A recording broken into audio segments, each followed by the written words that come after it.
What if the crybaby hero we knew never existed? What if instead a purple-haired monster walked the halls of UA, someone who annihilated villains without mercy? This is the story of Izuku Midoriya, a warrior born from pure battle lust, wielding a power called Ultra Ego. Every hit makes him stronger. Every fight fuels his obsession. He doesn't hold back. He doesn't show mercy. And he definitely doesn't lose. This is his story. Welcome, legends, to Chronos Recom. I wrote this story myself, so if you have any suggestions or what-ifs you want to see, drop it in the comments below. Also, just wanted to let you know I've got a Patreon set up now for anyone who wants to support the channel directly. You can get early access to stories, submit direct fan requests, and get exclusive content. It's totally optional, but if you want to help keep these stories coming, check it out. Links in the description. And don't forget to subscribe, like, and hit that bell so you never miss an upload. Let's dive into this story. The scent of blood hung in the air, thick, metallic, and fresh. Sirens wailed in the distance as emergency responders raced toward Musutafu's downtown district. The scene that awaited them would become legendary in Hero Society, a turning point that marked the emergence of a force unlike any other. In the center of destruction stood a boy, no more than 14, with wild violet hair that seemed to defy gravity itself. Purple energy crackled around his frame, casting an eerie glow across the devastated street. 5 villain bodies lay scattered around him, their limbs twisted at unnatural angles, faces frozen in expressions of terror. This was not how heroes operated in modern society. This was not sanctioned. This was not legal. This was Izuku Midoriya. Humph, is that all? The boy's voice carried across the stunned silence, addressing the 6th villain who cowered behind an overturned car.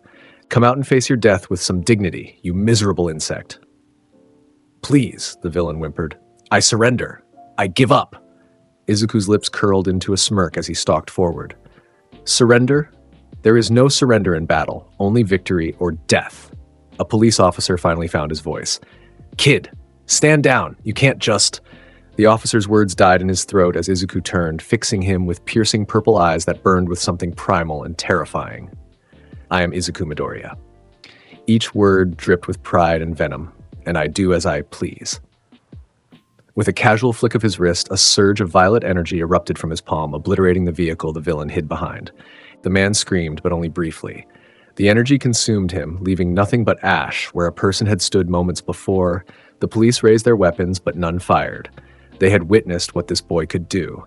Izuku rolled his shoulders and let the purple aura around him dissipate. His hair remained that striking violet color, though it settled somewhat as his power ebbed. File your reports, he said dismissively to the officers. Tell your superiors that these villains attempted to hold hostages in the bank. Tell them I happened to be passing by. He chuckled, a sound devoid of warmth. Consider yourselves fortunate I was in the neighborhood. As he walked away, a reporter thrust a microphone toward him. Are you planning to apply to a hero school? With power like that? UA, Izuku interrupted. The only institution worthy of my talents. He smirked again, though I question whether even they are ready for what I bring to the table. This was how the legend began, not with an entrance exam, not with a chance encounter with All Might, but with blood and power and a declaration of intent that would shake Hero Society to its core. 2 months later, Principal Nezu stared at the application before him, then at the footage playing on his computer screen. The security camera had captured the bank incident in its entirety. 5 more similar incidents had followed. All documented the same violet-haired boy dispatching villains with brutal efficiency. He's killed 17 people, Aizawa stated flatly from where he leaned against the wall. We don't admit murderers to the hero course. Technically, Nezu replied, steepling his paws, he's killed 17 villains in the act of committing violent crimes. The police have classified each incident as justified force, given the circumstances. Justified? Aizawa's eyes narrowed. Look at him. He's enjoying it. On the screen, Izuku Midoriya laughed as he dodged an attack, his movements fluid and precise. The villain's quirk, some sort of acid projection, missed entirely. The counterattack was devastating, a punch that shattered the villain's ribcage and sent him flying through a concrete wall. His quirk is fascinating, Nezu mused. Destroyer's ego, according to his registration. The more damage he takes, the stronger he becomes, permanently. And that destructive energy, I've never seen anything like it. He's dangerous. All the more reason to bring him here, Nezu countered, where we can monitor him, guide him. Would you prefer he roam the streets unsupervised? Aizawa sighed. You've already decided. I have. We need to understand him, and perhaps he needs to understand what being a hero truly means. The day before Yue's entrance exam, a letter arrived at the Midoriya residence. Midoriya watched with trepidation as her son read it, his expression unreadable. She had grown accustomed to his transformation, both physical and psychological, since his quirk had manifested 9 years ago. The sweet, gentle boy she'd raised was gone, replaced by this fierce, prideful warrior with violet hair and a penchant for violence. Well? She asked hesitantly. Izuku's lips curled into that familiar smirk. They're offering me direct admission, no entrance exam required. Inko's eyes widened. That's unprecedented. Of course it is. Izuku crumpled the letter in his fist. They recognize true power when they see it. Are you going to accept? Izuku stared out the window toward Yue's main building, visible in the distance. They think they're evaluating me, Mother, but I'll be the one evaluating them. I'll discover if any of them are worthy opponents. Inko's voice was soft, concerned. Being a hero isn't about finding opponents. His laughter was sharp and dismissive. What would you know of it? The strong survive, the weak perish. That is the natural order of things. He turned, his purple eyes gleaming. And I intend to be the strongest of them all. Yue's Class 1A fell silent as the door slid open on the first day. The figure that entered was already infamous, his exploits having made national news multiple times over the past year. Izuku Midoriya surveyed the room with obvious disdain, taking in each student with a dismissive glance. His purple hair and imposing presence commanded attention. Several students instinctively leaned away as he passed. Midoriya, a familiar voice growled from the second row. So the rumors were true. Izuku's eyes found Katsuki Bakugo, his childhood acquaintance. The explosive boy's hands were already smoking with barely contained rage. Bakugo. Izuku's lip curled. Still clinging to your delusions of adequacy, I see. Bakugo half rose from his seat. You think you're hot shit because you've taken down a few low-level thugs? I'll show you. You'll show me nothing, Izuku cut him off, violet energy briefly flickering around his form. Except perhaps how pathetic you truly are when faced with real power. The tension in the room was palpable until the classroom door slid open again, revealing their homeroom teacher. Shota Aizawa entered, his tired eyes immediately assessing the situation. Sit down, he ordered. All of you. Izuku smirked but complied, choosing a seat at the back of the classroom where he could observe everyone. He noticed the curious and fearful glances thrown his way. Good. Fear was the appropriate response to power like his. Aizawa wasted no time with pleasantries. I'm Shota Aizawa, your homeroom teacher. Put these on and meet me at the training ground. He tossed a bundle of UA gym uniforms onto his desk. As the students collected their uniforms, Izuku found himself approached by a tall boy with glasses. Tenya Ida, he recalled from the introductions. Midoriya, Ida began stiffly, I must express concern about your previous actions. While villain apprehension is admirable, the excessive force. Save your breath, Izuku interrupted. I don't recall asking for your opinion, nor do I have any interest in it. But as aspiring heroes, we must uphold. Izuku's eyes flashed dangerously. Let me make something abundantly clear, Ida. I am not here to uphold anything. I am here because it amuses me to be here. Nothing more. He brushed past the stunned student, collecting his uniform with a dismissive snort. These would-be heroes were even more pathetic than he'd anticipated. Perhaps this had been a waste of time after all. The quirk assessment test was Aizawa's first opportunity to evaluate his students, particularly Midoriya. He'd watched the footage countless times, studied the reports, but seeing the boy in person was different. There was an aura about him, a predatory confidence that set him apart. Midoriya, Aizawa called, you'll demonstrate first, ball throw. Izuku stepped forward, taking the softball with obvious disinterest. A childish test for a power like mine, but very well. Use your quirk however you wish. Just stay in the circle, Izuku smirked. As you insist. Without any apparent effort, he flicked his wrist. The ball shot forward, encased in purple energy, and vanished from sight. The measuring device in Aizawa's hand beeped continuously before finally settling on a reading. 2 kilometers, Aizawa announced, showing the display to the class. Efficient.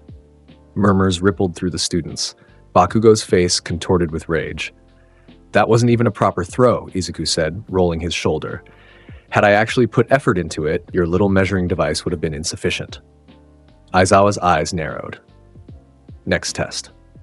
Throughout each assessment, Izuku demonstrated overwhelming physical prowess. His speed, strength, and agility far exceeded what would be expected even from a top-tier student. More telling was his attitude. He completed each test with minimal effort, clearly bored by the proceedings. After the final assessment, Aizawa displayed the rankings. Izuku had placed first, naturally, though Yaoyorozu and Todoroki had performed admirably as well. One more thing, Aizawa said as the students prepared to return to the classroom. Midoriya, attack me. The class fell silent. Izuku's eyebrows raised slightly, the first genuine expression of interest he'd shown all day. You want me to attack you? Are you certain you wish to issue such a challenge, Eraserhead? Consider it part of your assessment.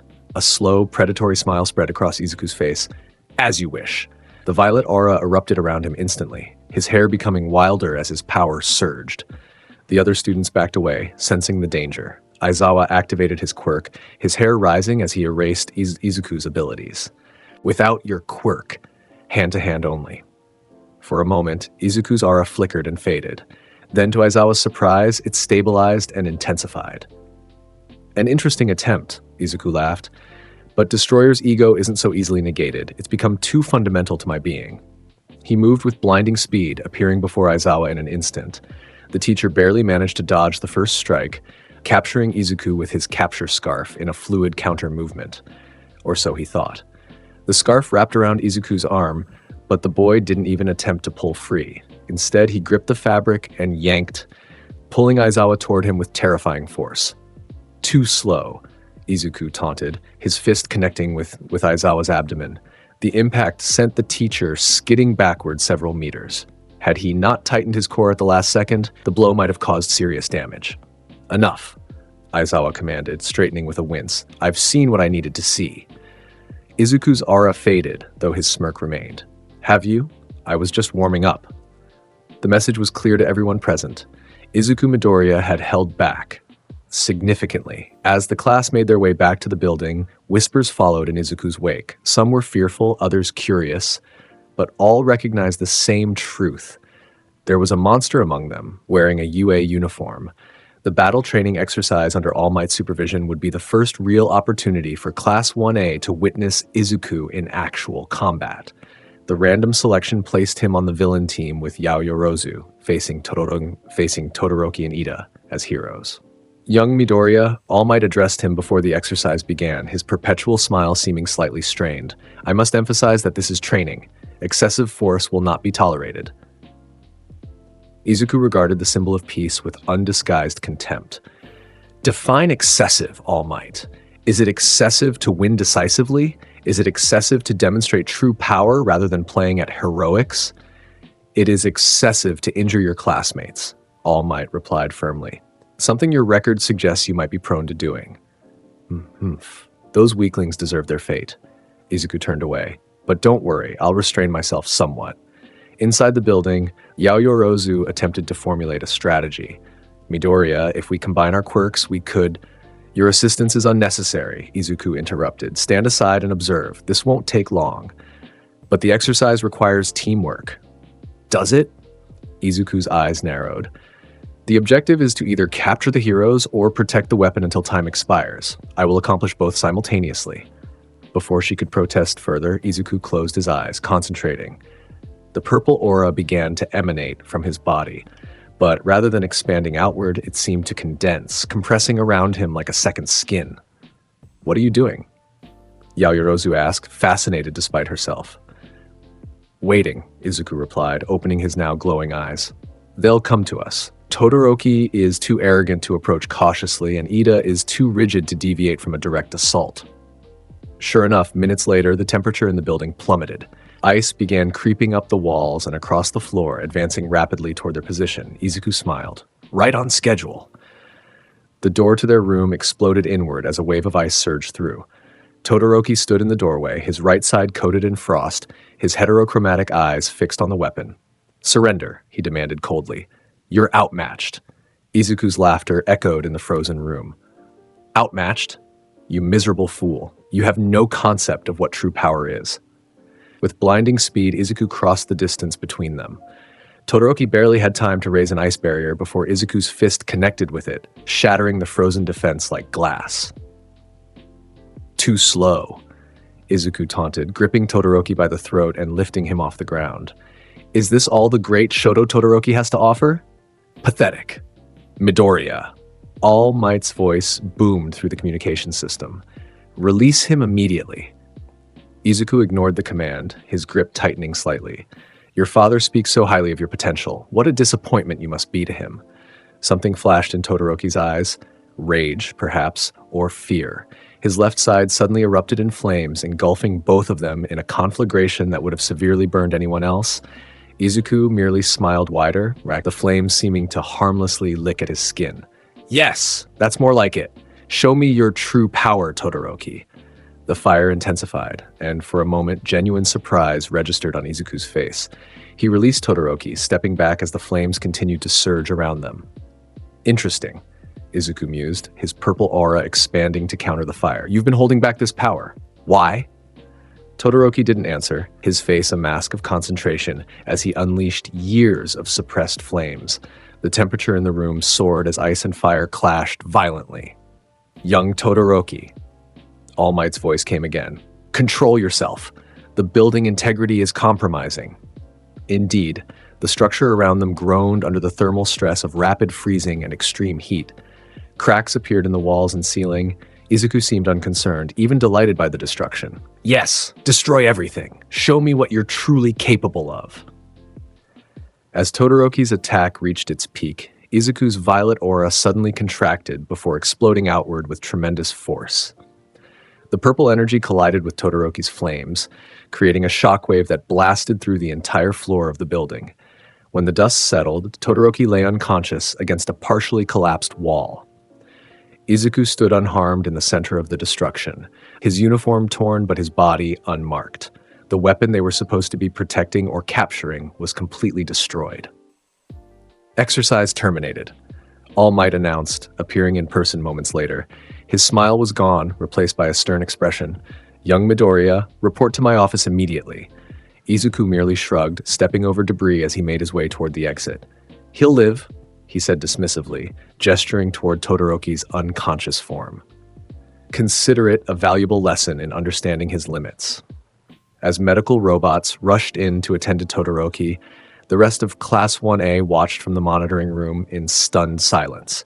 They had just witnessed the gap between themselves and Izuku Midoriya, and it was vast. Unacceptable, All Might stated firmly once they were alone in his office. Completely unacceptable behavior. Izuku leaned against the wall, arms crossed, looking thoroughly unimpressed. He attacked with lethal force. I responded in kind. You provoked him deliberately. Of course I did. Izuku's eyes gleamed with amusement. How else would I gauge his true capabilities? The boy has power he refuses to use out of some misplaced rebellion against his father. Pathetic. All Might studied the young man before him. Everything about Izuku Midoriya contradicted what a hero should be. His aggression, his disregard for others, his thirst for battle. Yet there was something else there too, something that had convinced Nezu to admit him despite the obvious risks. Young Midoriya, All Might began again, his tone softer. Why do you want to be a hero? Izuku's eyebrow raised slightly. Who said I wanted to be a hero? You're at UA, in the hero course. I'm at UA because it houses the strongest quirk users of my generation, Izuku corrected. I'm here to test myself, to find worthy opponents. And after that, what purpose will your power serve? For the first time, Izuku seemed to consider the question seriously. Power needs no purpose beyond itself. The strong rule, the weak serve. That is the natural order. Is that truly what you believe? It's what I know. Izuku pushed himself off the wall, his purple eyes boring into All Might's. Look at you, the so-called... Izuku laughed, his voice taking on a manic quality. Keep going. Make me stronger. With each blow the Nomu landed, the purple aura around Izuku intensified. His muscles seemed to swell slightly, his posture becoming more aggressive, more predatory. What? What is happening? Shigaraki demanded, genuine confusion in his voice. Nomu has shock absorption and super strength. He should be pulverizing this kid. Shock absorption?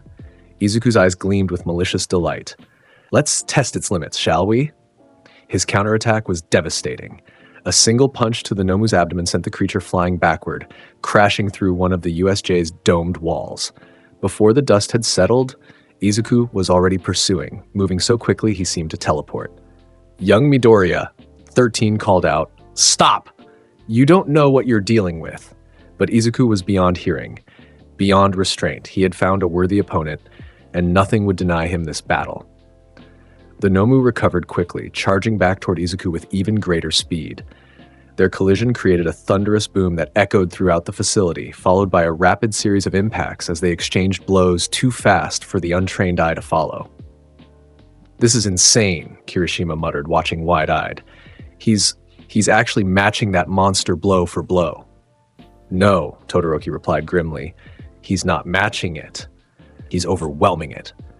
Indeed, with each exchange, Izuku seemed to grow stronger, faster, more vicious.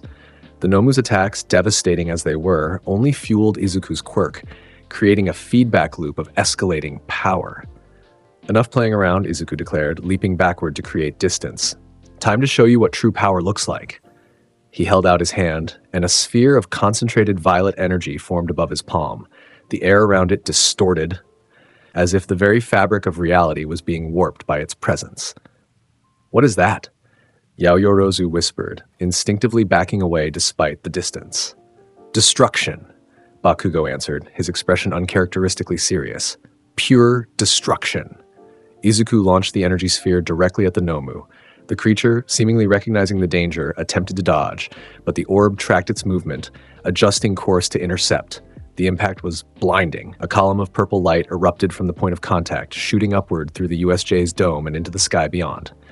When vision returned, a perfect semicircular section of the facility was simply gone, erased, as if it had never existed. In the center of the destruction stood Izuku, his uniform in tatters, but his body unmarked.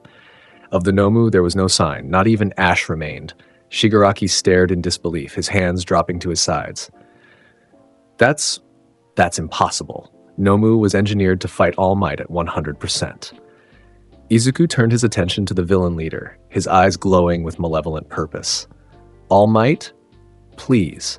If that creature was your best chance against him, you were doomed from the start."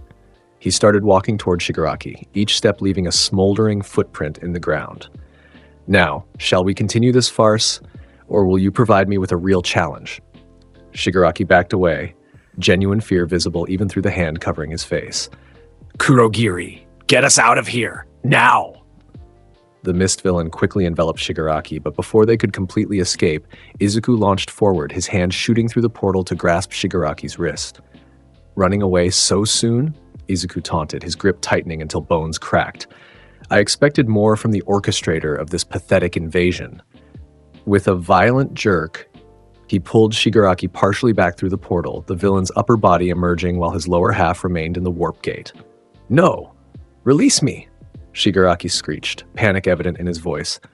"As you wish." Izuku's free hand began to glow with that same destructive energy. "Consider this mercy. Your death will be instantaneous." "Midoriya, stop!" The commanding voice belonged to All Might, who had finally arrived at the USJ. The symbol of peace stood at the entrance. His iconic smile nowhere to be seen, Izuku hesitated, glancing toward the hero with obvious annoyance. "Why should I? This vermin orchestrated an attack on UA students. By any standard, his life is forfeit." "Because that is not for you to decide," All Might replied, approaching rapidly. "Release him to the proper authorities." For a tense moment, it seemed Izuku might refuse. The energy in his hand pulsed brighter, his expression darkening with bloodlust. Then, abruptly, he scoffed and released Shigaraki, allowing the villain to tumble back through Kurogiri's portal. Next time, Izuku called after them as the portal closed, bring someone worthy of my attention. As police and additional heroes arrived to secure the scene, Izuku stood amid the destruction he had caused, surveying it with obvious satisfaction. The rest of Class 1A kept their distance, their expressions a mixture of awe, fear, and in some cases, disgust. All Might approached Izuku cautiously. "Young Midoriya, what you did today was necessary," Izuku interrupted. "Those insects needed to be exterminated. You nearly killed their leader. And you stopped me, a mistake you'll come to regret." Izuku's eyes narrowed. "That one will return, stronger and more determined. When he does, I won't hesitate again, regardless of who tries to intervene." The threat hung in the air between them, clear and unmistakable. All Might's expression hardened. "Is that a challenge, young Midoriya?" Izuku's smile was cold and calculating. "Not yet, All Might, but someday, perhaps, when I've reached my full potential, when I've found opponents worthy of pushing me to new heights." He gestured to the massive destruction he had caused. This is merely the beginning." As he walked away, leaving footprints of purple energy in his wake, All Might couldn't suppress a shiver of foreboding. The power Izuku Midoriya possessed was evolving at an alarming rate, fueled by combat and seemingly unlimited in its potential. And the boy wielding it cared nothing for the restraint or responsibility that should accompany such strength. The sports festival arrived amid unprecedented security and public interest. The USJ incident had leaked to the media, along with footage of Izuku obliterating the Nomu. Overnight, he had become the most discussed first-year student in UA history, feared, admired, and debated in equal measure. "You've become quite the celebrity," Yaoyorozu commented as Class 1A prepared in their waiting room. Izuku snorted dismissively. "Fame is meaningless. Power is what matters." Speaking of power, Kirishima interjected, his tone cautiously friendly. "That thing you did to the Nomu was insane, man." "How did you—" "Save your pathetic attempts at camaraderie," Izuku cut him off coldly. "I have no interest in your admiration or friendship." The room fell silent, the tension palpable until Bakugo slammed his hands on a desk, small explosions popping from his palms. "Listen up, you purple-haired bastard," he growled. "I don't care what kind of monster you think you are. Today I'm going to put you in your place." Izuku's lips curled into a familiar smirk. "Is that so, Bakugo? By all means, try. I could use the warm-up." Before the confrontation could escalate further, Ida intervened, chopping his arms robotically. "Enough! We are about to represent UA before the entire nation. This behavior is unbecoming of hero students." "Hero students?" Izuku repeated mockingly. "Is that what you think we are, Ida? Children playing at heroics?" He stood, his presence suddenly dominating the room. "Let me make something perfectly clear. I am not here to be a hero. I am here to be a god among insects." With those words hanging in the air, he departed for the opening ceremony, leaving his classmates in stunned silence. The preliminary event, an obstacle race, proved little challenge for Izuku. He didn't merely win, he dominated, finishing a full 2 minutes before the second-place competitor. The robots from the entrance exam were reduced to scrap metal with casual flicks of destructive energy. The pit obstacles were cleared in a single bound. Even the minefield at the end posed no threat. Izuku simply walked through it, the explosions seemingly unable to penetrate his purple aura. And finishing in first place in a time that shatters all previous records, Present Mike announced, his voice echoing throughout the stadium, "Izuku Midoriya." The crowd's reaction was mixed. Cheers mingled with uncertain murmurs. Izuku's display of power had been impressive, certainly, but also somehow unsettling. There was no joy in his victory, no triumph or celebration. Only cold efficiency and obvious disdain for the challenge itself. The cavalry battle that followed saw Izuku as the primary target, his 10 million points making him the obvious focus. Teams formed specifically to counter him, strategies devised solely to bring him down. It made no difference. Izuku chose to compete alone, rejecting the team format entirely. Young Midoriya, Midnight admonished from her position as referee, "The rules clearly state, I don't care about your rules," Izuku interrupted. "I will compete alone, or not at all." After a hurried consultation with Principal Nezu, exceptions were made. Izuku would compete without teammates, but the other teams would need only to grab his headband, not technically topple him. It still wasn't enough. Throughout the event, Izuku remained untouchable, his purple aura flaring whenever anyone approached. Team Todoroki came closest, with a combined ice and creation strategy that momentarily caught him off guard. For their efforts, they were rewarded with a demonstration of Izuku's growing power, a pulse of energy that sent them flying across the arena without technically violating the no attacking rule. And progressing to the final round, Present Mike announced, sounding slightly less enthusiastic than before, are the following students. The tournament brackets appeared on the massive screens, with Izuku predictably positioned at the top. His first opponent would be Hitoshi Shinso from the General Studies course. A nobody, Izuku muttered, glancing at the purple-haired boy who regarded him with calculating eyes. This tournament is a waste of my time. The matches began after a brief intermission. Shinso approached the ring with obvious trepidation, but determined resolve. Midoriya, he called out as they faced each other. I've heard about your quirk. Impressive, certainly, but save your breath, Izuku cut him off. Whatever strategy you've devised is meaningless. This match was decided the moment our names were drawn. Shinso smiled strangely. Is that right? You seem awfully confident for someone who... Begin, Midnight announced, cutting off whatever Shinso had been about to say. Izuku moved instantly, crossing the distance between them faster than most spectators could follow. One moment, he stood at his starting position. The next, his hand was around Shinso's throat, lifting the boy off the ground. Wait, Shinso gasped, clawing at Izuku's grip. I give up. I surrender. Surrender? Izuku scoffed. There is no surrender in battle, only victory or defeat. He tossed Shinso toward the boundary line, the boy's body skidding to a halt mere inches from disqualification. Midoriya, Midnight called out sharply. This is a tournament, not a death match. Restraint is required. Izuku turned toward her, his expression cold. Restraint? Very well. He approached Shinso again, who was struggling to rise. I'll restrain myself, somewhat. With casual ease, he gripped Shinso's uniform and dragged him to the boundary line, depositing him outside the ring. Shinso is out of bounds, Midnight declared. Midoriya advances. The crowd's reaction was subdued, uncomfortable. This wasn't the display of heroic potential they had come to see. This was something else entirely. The subsequent matches followed a similar pattern. Izuku dominated each opponent with brutal efficiency, never using more power than necessary, but showing no mercy or sportsmanship. Kaminari fell in seconds, his electricity harmlessly absorbed by Izuku's aura.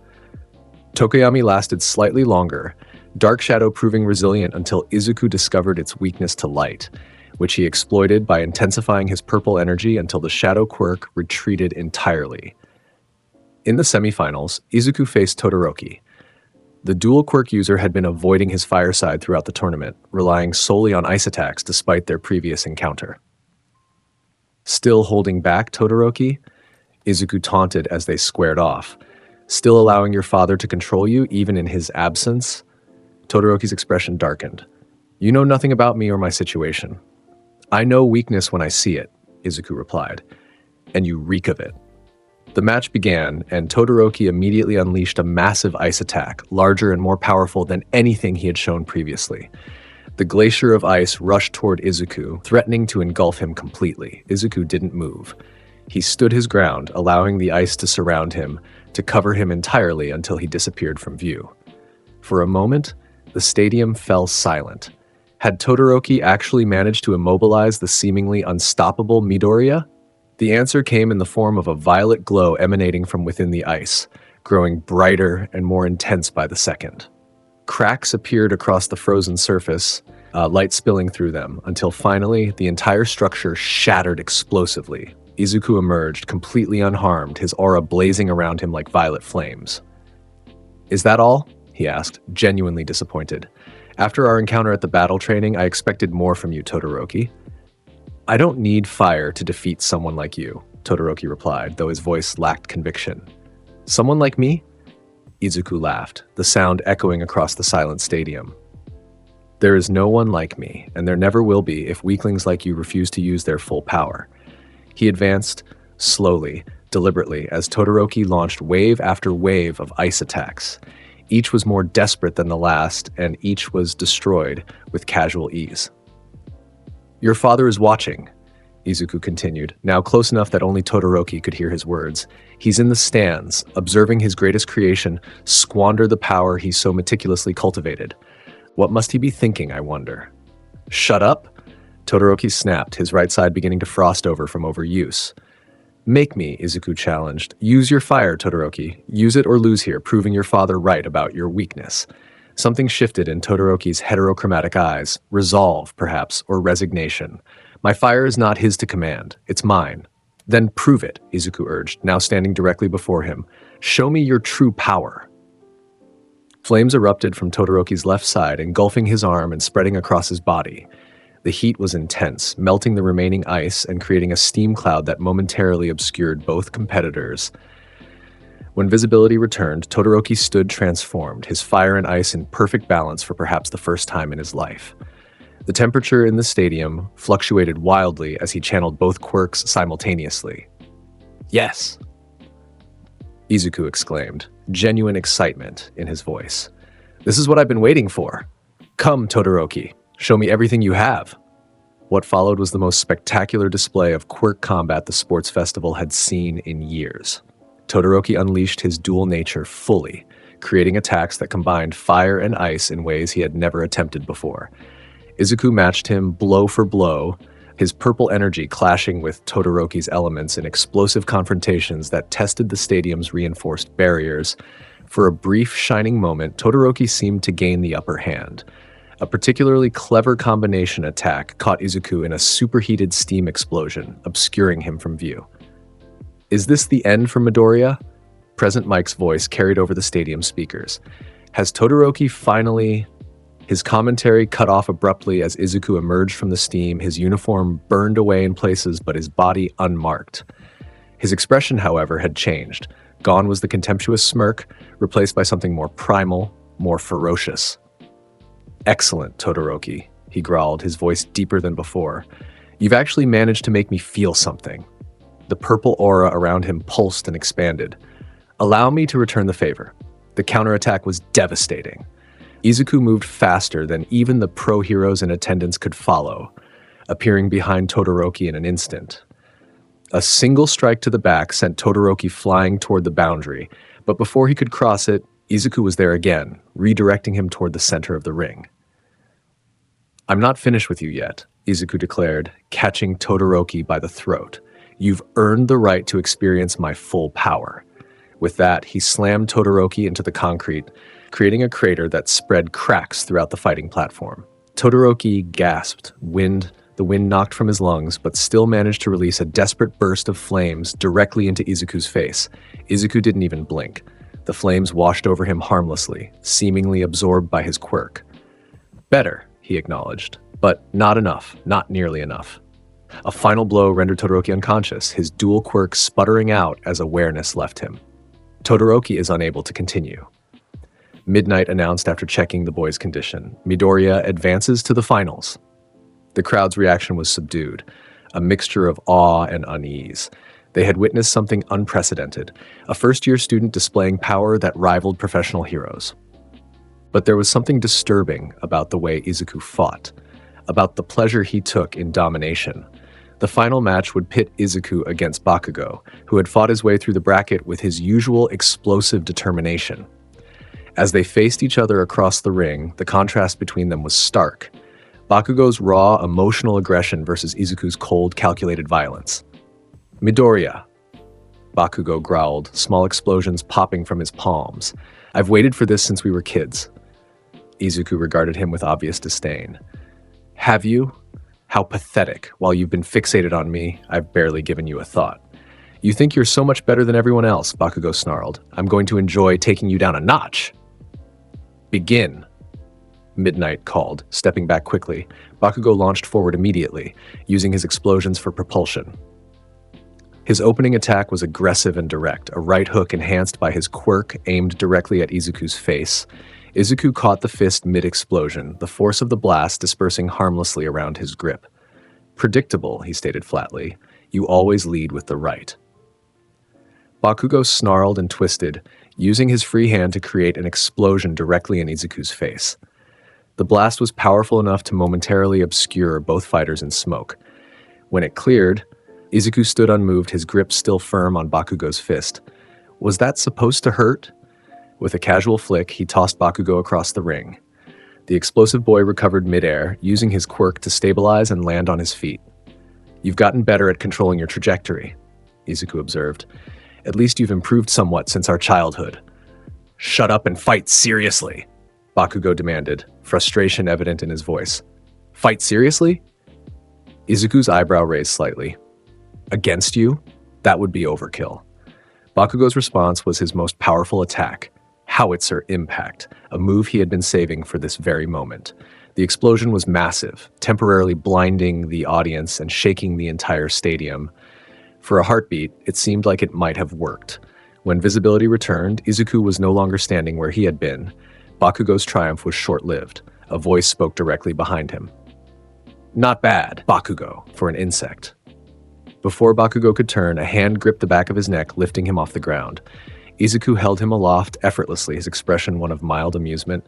"Is this all the great Katsuki Bakugo has to offer? The boy who claimed he would surpass All Might?" Pathetic. Bakugo struggled violently, explosions erupting from his palms in every direction. "Put me down, you bastard! Fight me properly!" "As you wish." Izuku released him, stepping back to allow Bakugo to regain his footing. "One attack. Give me your absolute best. Hold nothing back." Bakugo's eyes narrowed suspiciously. "What's your game, Midoriya?" "No game. I'm simply curious to see if you've developed anything worthy of my attention." Fury clouded Bakugo's features. "You'll regret giving me this chance." He took a moment to prepare, concentrating his quirk in a way he had never attempted before.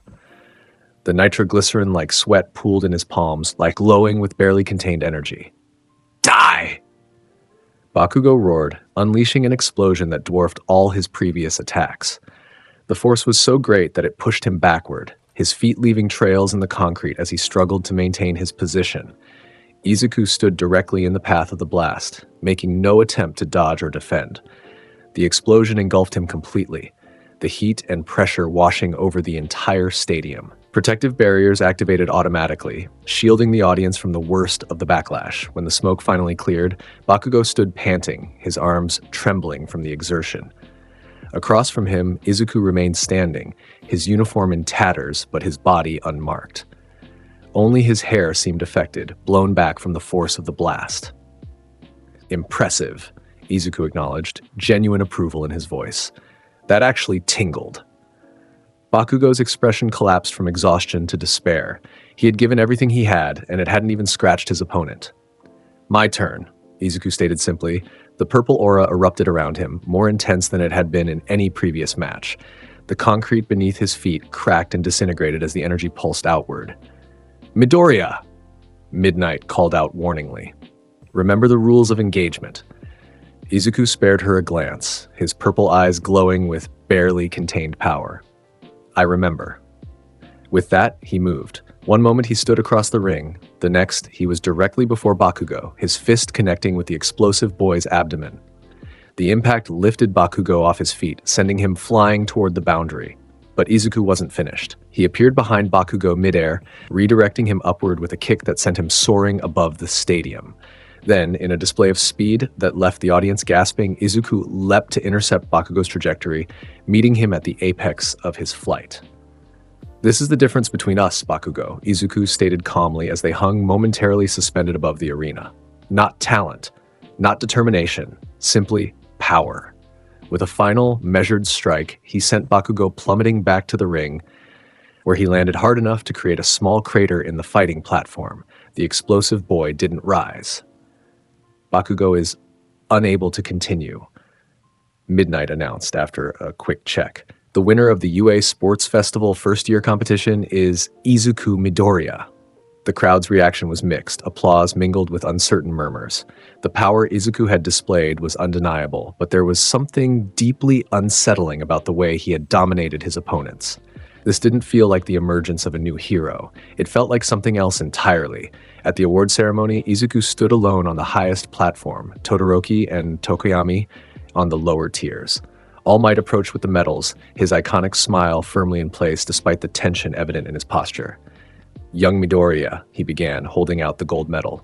"Your performance today was Save the platitudes, Izuku interrupted, taking the medal without ceremony. We both know what this represents. And what is that? All Might asked, his smile faltering slightly. Izuku's lips curled into that familiar, predatory smirk, a stepping stone, nothing more. As the ceremony concluded and the students dispersed, Izuku found himself approached by a tall, muscular man with flames for facial hair, Endeavor, the number 2 hero and Todoroki's father. Midoriya, Endeavor began, his voice gruff but restrained. That display of power, it was impressive. Izuku regarded the flame hero with obvious disdain. Was it? I was holding back. Endeavor's eyes narrowed at the perceived disrespect. Your quirk, Destroyer's ego, is it? I've never seen anything quite like it. And you never will again, Izuku replied dismissively. Now, if you're finished wasting my time with obvious observations, I want to offer you an internship, Endeavor interrupted. Your power deserves proper guidance. I can provide that. Izuku laughed, the sound sharp and mocking. You? Guide me? The man who couldn't even create a masterpiece capable of defeating me at partial power? He glanced toward Todoroki, who was being attended to by medical staff. Thanks to your training, your son is psychologically damaged and unable to use his quirk to its full potential. Why would I subject myself to such incompetent mentorship? Endeavor's flames intensified with barely contained rage. You insolent. Careful? Izuku warned, his own purple aura flickering to life. You're the number 2 hero for a reason, Endeavor. Don't make me demonstrate that reason here and now. The threat hung in the air between them, clear and unmistakable. For perhaps the first time in his professional career, Endeavor backed down, recognizing a force beyond his capability to challenge. You'll regret this arrogance someday, boy, he growled before turning away. Izuku watched him go, his expression contemptuous. No, Endeavor, you'll regret your weakness. All of you will. The aftermath of the sports festival brought Izuku unprecedented attention. Hero agencies clamored to offer him internships despite, or perhaps because of, his brutal fighting style. Media outlets speculated endlessly about his future prospects, with some already suggesting he might surpass All Might someday. Through it all, Izuku remained unmoved. He rejected every internship offer, declined all interview requests, and continued his training in isolation. Young Midoriya, All Might approached him after class one day. A word, if I may. Izuku glanced up from his desk, his expression bored. What is it? Your refusal to intern with a pro hero is concerning. Experience under proper guidance is essential for development. Proper guidance? Izuku scoffed. From whom? Heroes who restrain themselves with arbitrary moral codes, who prioritize saving the weak over punishing the wicked. No thank you. All Might studied him carefully. Then what is your plan? How do you intend to improve? For the first time, something like genuine interest flickered in Izuku's eyes. I have my methods, All Might. Rest assured, when I return from this mandatory internship period, you'll see the results. That's what concerns me, All Might admitted. Your power is already beyond what most pros can handle. Without proper guidance, I will become what I am meant to be, Izuku interrupted, rising from his seat. A force of nature, unburdened by your concepts of heroism and villainy. And what of responsibility? What of the duty that comes with such power? Izuku laughed, the sound hollow and dismissive. My only duty is to myself, to become stronger, to find worthy challenges. His eyes fixed on All Might, studying him with predatory intensity. Perhaps even you will provide such a challenge, someday. The implication was clear enough to send a chill down All Might's spine. Not for the first time, he questioned whether Izuku Midoriya belonged at UA at all. During the internship week, Izuku disappeared completely. No one, not even his mother, could say with certainty where he had gone. When he returned to class the following Monday, subtle changes were evident to those who knew what to look for. His violet hair seemed more vibrant, his purple eyes more intense. The aura that occasionally manifested around him had deepened in color, becoming almost black at its core. Most telling was the new scar that ran from his left temple to his jaw, a mark that hadn't been there before. Midoriya. Aizawa addressed him directly as class began. Your absence during the internship period has been noted. Care to explain? Izuku's smile was cold and secretive. I was training. Under whose supervision? My own. Aizawa's eyes narrowed. That's not how internships work. Then consider me an exception to your rules, Izuku replied dismissively. The results speak for themselves. Indeed, they did. During the next combat training session, Izuku demonstrated power beyond even what he had shown at the sports festival. His speed had increased dramatically, his strength seemed boundless, and the destructive energy he wielded had evolved, more focused, more controlled, yet somehow more devastating. What did you do during that week? Todoroki asked during a rare moment when the two found themselves alone. Izuku regarded him with that familiar smirk. I sought out worthy opponents. Villains? Does it matter? Power is power, regardless of the label society places on it. Todoroki's heterochromatic eyes narrowed. It matters if innocent people were hurt. Izuku laughed. Always so concerned with others, Todoroki. That's your fundamental weakness. He leaned closer, his voice dropping to a confidential tone. But to ease your delicate conscience, no, innocents were harmed. Only those who chose to test themselves against me. Most regretted that choice, briefly. The implication hung in the air between them, clear and disturbing. Todoroki opened his mouth to respond, then closed it, recognizing the futility of the conversation. As the final exams approached, tension within Class 1A reached unprecedented levels. Not because of the academic pressure, most were confident in their knowledge, but because of the practical portion. Rumors suggested students would be paired for combat against the teachers themselves. Midoriya, Principal Nezu addressed him personally the day before the exam. A word in private, if you please. In Nezu's office, the diminutive principal regarded Izuku with uncharacteristic seriousness. I'll be direct. Your power presents a unique challenge for our testing parameters. Meaning that pairing you with another student against a teacher would be problematic. Your combat abilities exceed those of most pro heroes at this point. Izuku's eyebrow raised slightly. So you're giving me special treatment? How disappointing. On the contrary, Nezu replied, his beady eyes gleaming with intelligence. We're adjusting to maintain the purpose of the test, to challenge you appropriately. He paused, allowing the information to sink in. You will face All Might, alone. For the first time in Nezu's memory, genuine surprise registered on Izuku's face, quickly replaced by eager anticipation. All Might? The symbol of peace himself? Yes. With certain limitations on both sides, of course. This is still an exam, not a death match. Izuku leaned forward, his purple eyes intense with interest. What limitations? All Might will wear weighted restraints to reduce his power to approximately 60% of his maximum. You will be prohibited from using your destructive energy beyond a certain threshold. We can't have you destroying the testing ground entirely. And the objective? The same as for other students. Either escape the battle zone or restrain your opponent with the provided capture tape. Izuku sat back, considering the parameters. A slow, predatory smile spread across his face. I accept these terms. It's time the world sees what happens when the symbol of peace faces a true challenge.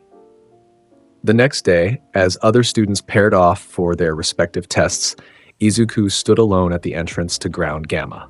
The industrial training area had been specially reinforced for this particular exam, with additional barriers and evacuation protocols in place.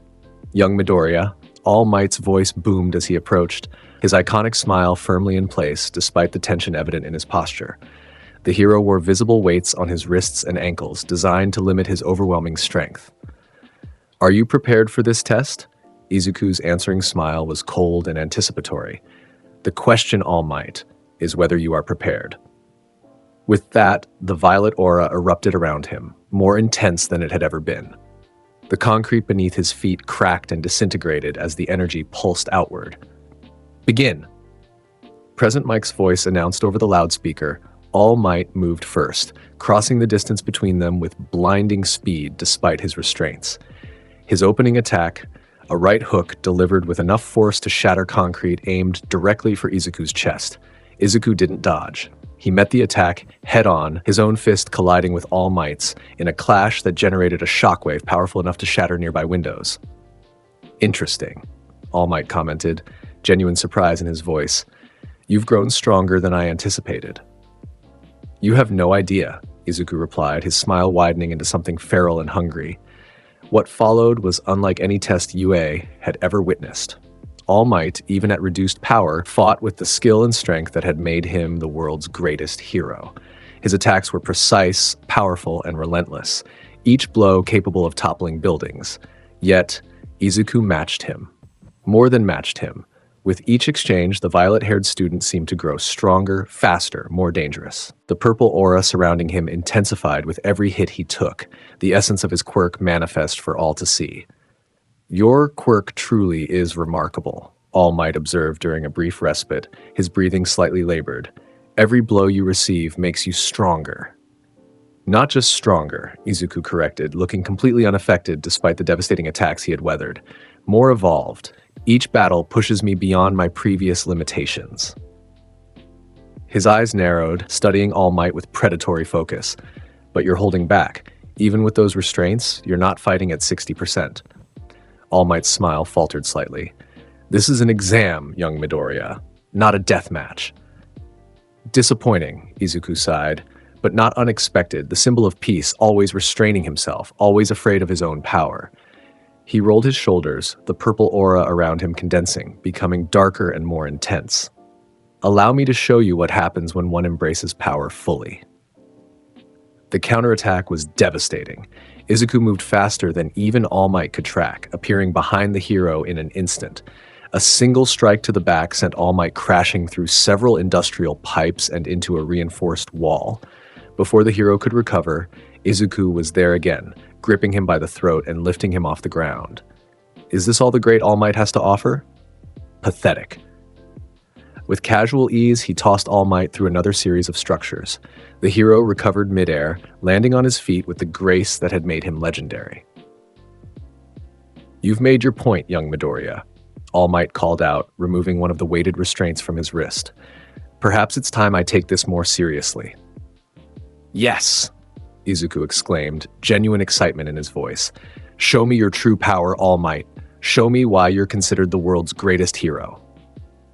All Might's next attack was significantly faster and more powerful, catching even Izuku by surprise. The blow connected squarely with his chest, sending him flying backward through multiple steel beams. For a moment, it seemed the tide had turned. All Might pressed his advantage, delivering a series of devastating attacks that would have incapacitated any normal opponent. But Izuku Midoriya was far from normal. With each blow he received, the purple aura around him intensified. His eyes began to glow with an inner light, his muscles swelling slightly as his quirk responded to the damage. "Yes!" He laughed, blood trickling from the corner of his mouth. "This is what I've been waiting for. A worthy challenge." His counterattack caught All Might mid-punch, a devastating uppercut that sent the hero soaring upward. Before All Might could reorient himself, Izuku was there, delivering a hammer blow that sent him crashing back to the ground with enough force to create a crater in the reinforced concrete. "Is that all?" Izuku called down, hovering above the impact site, his aura now so intense it resembled flames. "Get up, All Might! Show me more!" The hero emerged from the crater, his costume torn but his resolve undiminished. "Young Midoriya," he began, his voice serious despite his unwavering smile. "This power you possess? What do you intend to do with it?" Izuku descended slowly, landing at the edge of the crater. "Do? I intend to grow stronger, to find worthy opponents, to test the limits of my potential." And then? And then, Izuku repeated, seeming genuinely puzzled by the question. There is no then, there is only the next battle, the next challenge, the next evolution. All Might's expression became solemn. "A life defined solely by combat is no life at all, young Midoriya." Spoken like someone who has never truly embraced their power, Izuku replied dismissively. "Now, shall we continue, or have you already reached your limit?" The final exchange was brief but decisive. All Might, recognizing the danger Izuku presented, removed the remaining restraints. His power surged, his form seeming to grow larger as he unleashed more of his true strength. Detroit Smash! The iconic attack rushed toward Izuku with devastating force, the air pressure alone capable of leveling buildings. Izuku met it head-on, his violet aura condensing around his fist. Pathetic. The collision generated a shockwave that shattered every window in the training ground and triggered the emergency barriers around the facility.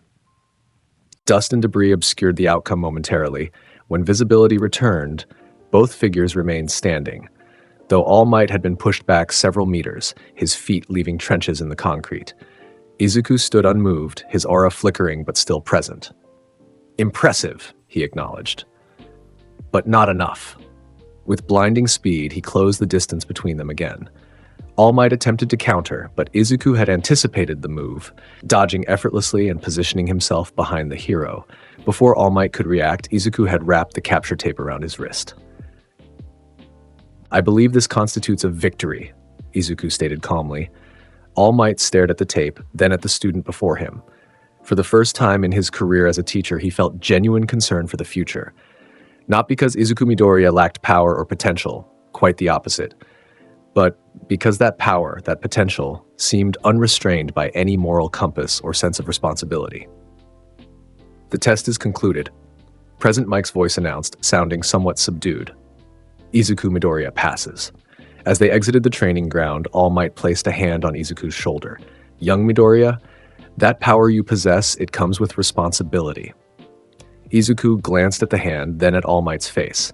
"No, All Might, it comes with freedom, the freedom to define my own path." His eyes narrowed slightly. "Remember this day. Remember what happened here. Because the next time we fight, I won't be bound by test parameters or capture tape." The threat hung in the air between them, clear and unmistakable. All Might's hand fell away, his expression troubled despite his perpetual smile. "I sincerely hope there won't be a next time, young Midoriya. Not like that." Izuku's answering smile was cold and knowing. "There's always a next time, All Might. For warriors like us, there's always another battle on the horizon." As he walked away, leaving footprints of purple energy in his wake, All Might couldn't suppress a shiver of foreboding. The power Izuku Midoriya possessed was evolving at an alarming rate, fueled by combat and seemingly unlimited in its potential. And the boy wielding it cared nothing for the restraint or responsibility that should accompany such strength. The summer training camp should have been an opportunity for Class 1A to bond, to strengthen their quirks in a controlled environment away from public scrutiny. Instead, it became the stage for the next evolution of Izuku Midoriya's power, and the beginning of his legend as something beyond hero or villain. The Vanguard Action Squad's attack came during the second night. A wall of blue flames suddenly surrounded the forest area, cutting off escape routes and communications. Villains emerged from the darkness, targeting specific students with terrifying precision. Class 1A scattered, fighting desperately against opponents who had clearly prepared specifically for them. Aizawa and the wild pussycats responded as quickly as possible, but the forest terrain and coordinated villain attack made defense difficult. Amidst the chaos, one student remained conspicuously calm.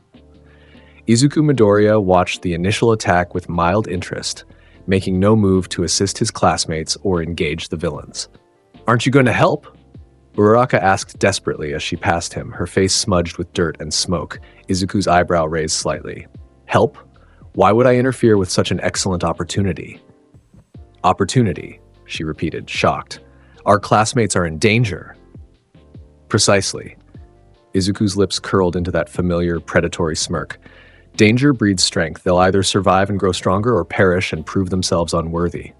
Uraraka stared at him in horror before rushing off to assist others, leaving Izuku alone at the edge of the clearing. He continued observing, his purple eyes tracking the movements of both students and villains with analytical precision. It wasn't until a particular villain appeared that Izuku's interest truly piqued. A massive figure emerged from the forest, his muscular body covered in scars and his face concealed by a hood. Most distinctive was the mechanical apparatus covering his arms, weaponry of some kind. "Ah!" Izuku murmured to himself. "Now, this might be interesting." The villain, muscular, according to the panicked chatter of the students, was heading directly toward the area where Koda, the pussycat's young ward, had been hiding. Izuku followed at a leisurely pace, curious to see how this would unfold. He arrived to find the villain cornering the terrified child against a cliffside, his mechanical arms pulsing with enhanced muscular power. "Remember me, kid?" Muscular taunted, looming over Koda. "I'm the one who killed your parents, the water hose heroes. Squashed them like bugs." Koda trembled, tears streaming down his face as he pressed himself against the rock wall. "How disappointing," Izuku's voice carried across the clearing. drawing Muscular's attention. Terrorizing a child? Is this what passes for villainy these days? Muscular turned, his single exposed eye widening slightly at the sight of Izuku's violet hair and confident posture. Who the hell are you, kid? Another hero wannabe? Hero? Izuku laughed, the sound sharp and mocking. No, I am Izuku Midoriya. Remember the name. It's the last one you'll ever hear. Muscular's lips split into a manic grin. Big talk from a little man. Let's see if you can back it up. His quirk activated fully, muscle fibers erupting from beneath his skin and wrapping around his already massive frame, increasing his size dramatically. Run, Izuku told Koda without looking at him. This isn't a place for weaklings. The boy hesitated only briefly before scrambling away, casting one last fearful glance at the two figures facing off in the clearing. Noble of you, Muscular mocked, flexing his enhanced limbs. Saving the kid. Real hero-like. I didn't do it for him, Izuku replied coldly. I simply prefer my battles uninterrupted by pointless screaming. With that, the violet aura erupted around him, more intense than it had been during his fight with All Might. The ground beneath his feet cracked and disintegrated as the energy pulsed outward. Muscular's grin widened. Oh, this might actually be fun. He lunged forward with surprising speed for his size, his enhanced fist aimed directly at Izuku's head. Izuku didn't dodge. He met the attack head-on, his own fist colliding with Muscular's in a clash that generated a shockwave powerful enough to shatter nearby trees. For a moment, they remained locked in that position, neither giving ground. Then, slowly, Izuku began to smile. Is this all you have? He asked, genuine disappointment in his voice. The notorious killer Muscular, reduced to this level of mediocrity? Rage flashed across the villain's exposed face. Don't mock me, brat. He redoubled his effort, his quirk pulsing as additional muscle fibers wrapped around his arm, increasing its size and power even further. Izuku's smile widened. Better, but still insufficient. With a casual flick of his wrist, he deflected Muscular's enhanced attack, sending the villain off balance. Before Muscular could recover, Izuku's fist connected with his abdomen, the impact lifting the massive man off his feet and sending him crashing through several trees. Get up? Izuku called after him, his tone bored. Surely that wasn't enough to defeat the man who killed two pro-heroes? Muscular emerged from the destroyed foliage, blood trickling from the corner of his mouth, but his grin still firmly in place. You're stronger than you look, kid. This might actually be worth my time. The villain's next attack was more calculated, using his enhanced musculature not just for strength, but for unpredictable movements. He bounced off trees and rocks, approaching from multiple angles in rapid succession. Izuku tracked him effortlessly, dodging or deflecting each attack with minimal movement.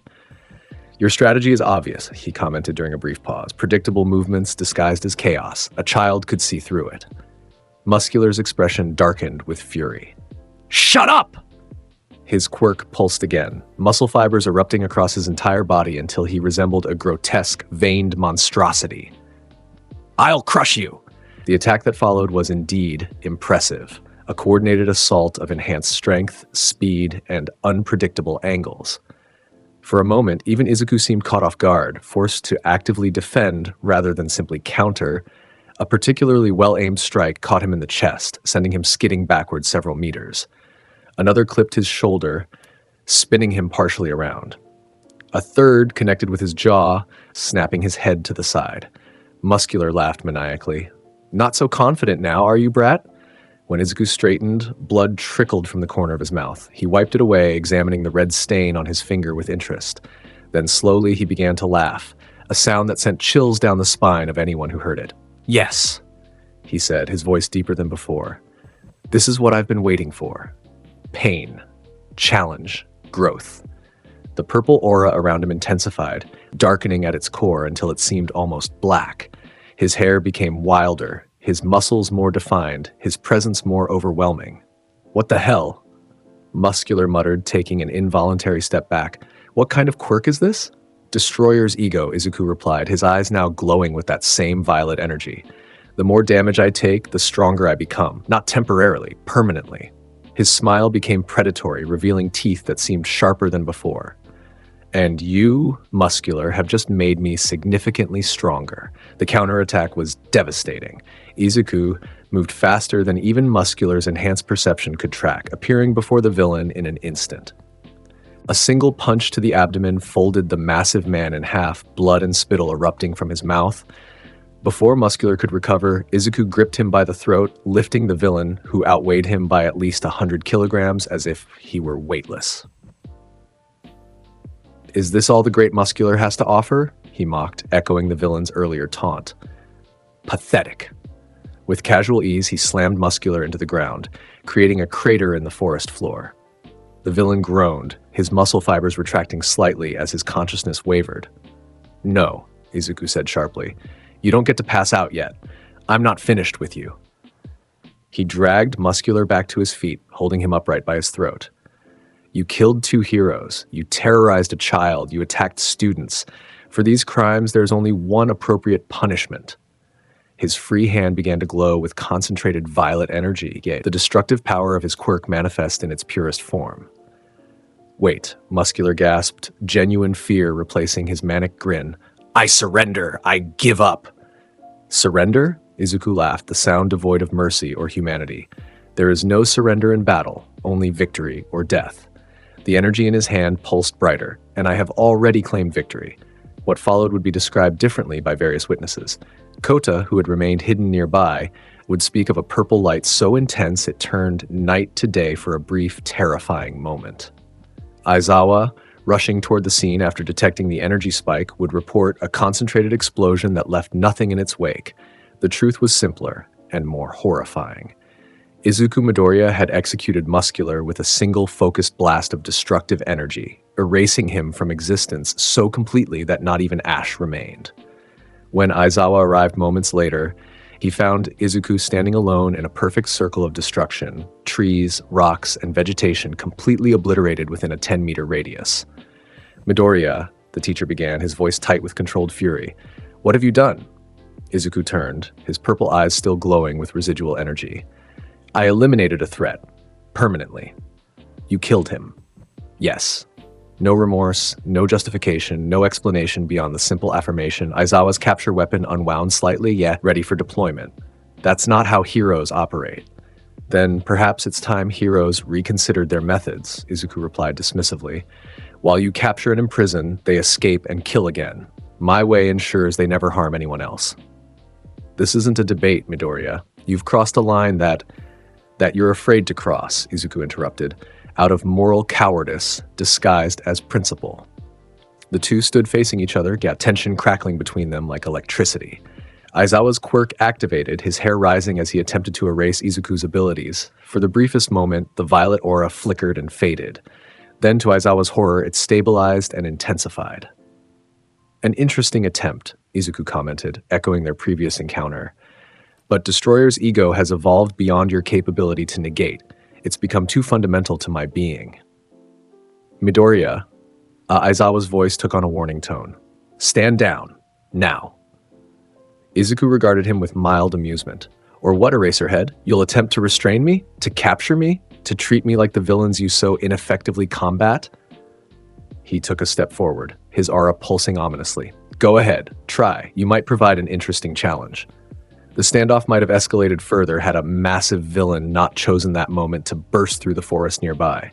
Moonfish, his blade-like teeth extended to monstrous proportions. "Flesh!" the deranged villain screeched. "Fresh flesh!"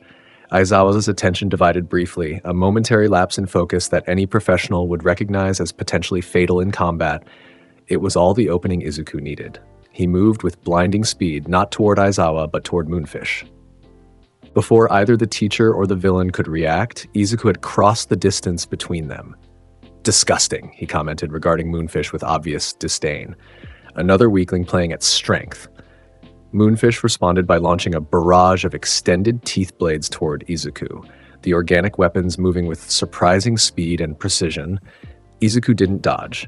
He stood his ground, allowing the blades to approach, before releasing a pulse of violet energy that shattered them instantly. "Pathetic," he declared, reaching out to grasp one of the retracted stumps of Moonfish's quirk. "Is this really the best the League of Villains has to offer?" With casual brutality, he ripped the tooth blade from Moonfish's mouth, ignoring the villain's scream of agony. "How disappointing. A violet-infused punch silenced Moonfish permanently, his body going limp in Izuku's grasp. Without ceremony, Izuku tossed the corpse aside like discarded trash. 2 down, he noted, turning back to Aizawa. How many more of these insects are there? Aizawa's expression was unreadable, his professional demeanor firmly in place despite the horror he had just witnessed. Midoriya, this ends now. You will return to the facility and remain there under supervision until authorities arrive. Izuku laughed, the sound echoing through the silent forest. I think not, Eraserhead. There are still villains to hunt, still worthy challenges to find. His eyes gleamed with anticipation. Their leader, perhaps? This Shigaraki I've heard mentioned? You are a student, not a vigilante, Aizawa replied firmly. Your actions tonight have already crossed multiple legal boundaries. Laws, Izuku scoffed. Written by the weak to restrain the strong. He turned away, his aura fading slightly as he prepared to depart. Do as you wish, Eraserhead. File your reports, register your objections. It changes nothing. Before Aizawa could respond further, a new presence made itself known, a swirling vortex of dark matter that materialized several meters away. Ah, Izuku smiled, recognizing the warp gate from the USJ incident. The transporter. Kurogiri, was it? How convenient. The misty villain hesitated, clearly not having expected to find this particular student. You're the one who nearly killed Shigaraki at USJ. Nearly? Izuku's eyebrow raised. A mistake I intend to rectify tonight. Kurogiri's yellow eyes narrowed. You think I would transport you to him? After what you did? No, Izuku admitted. I think you'll attempt to flee, to warn your master of my presence. His smile widened. But you won't be fast enough. With that, he launched forward, purple energy crackling around his fist as he aimed directly for what appeared to be Kurogiri's central mass. Aizawa's capture weapon lashed out simultaneously, attempting to intercept Izuku before he could reach the villain. The scarves wrapped around Izuku's arm, pulling tight with enough force to restrain most individuals. Izuku didn't even slow down. He continued his forward momentum, dragging Aizawa behind him like an inconvenient afterthought. Kurogiri, recognizing the danger, expanded his warp gate hastily, attempting to redirect Izuku's attack into empty space. It was a desperate maneuver performed under pressure, and it backfired spectacularly. The portal opened not to empty air, but to the villain's hideout, where Shigaraki and the remaining members of the Vanguard Action Squad were regrouping. Izuku's momentum carried him through the gate, Aizawa still attached via the capture weapon. They emerged in what appeared to be an abandoned bar, surrounded by startled villains. What the? Shigaraki began, his exposed eye widening in shock and fury. Kurogiri! What have you done? The warp villain materialized moments later, his misty form agitated. It was unintentional. He was too fast, too powerful. Silence, Izuku interrupted, his gaze fixed on Shigaraki. So we meet again, hand-faced one. How fortunate. Aizawa had regained his footing, releasing his capture weapon from Izuku to prepare for the multiple threats surrounding them. Midoriya, stay behind me. Izuku laughed. Behind you? Why would I hide from such delightful opportunities? The villains, Dabi, Toga, Spinner, and several others, tensed for combat, waiting for Shigaraki's command. Kill them both, Shigaraki ordered, scratching his neck furiously, especially the purple-haired brat. What followed was chaos incarnate. The villains attacked from all sides, quirks activating simultaneously in a coordinated assault that would have overwhelmed most pro-heroes.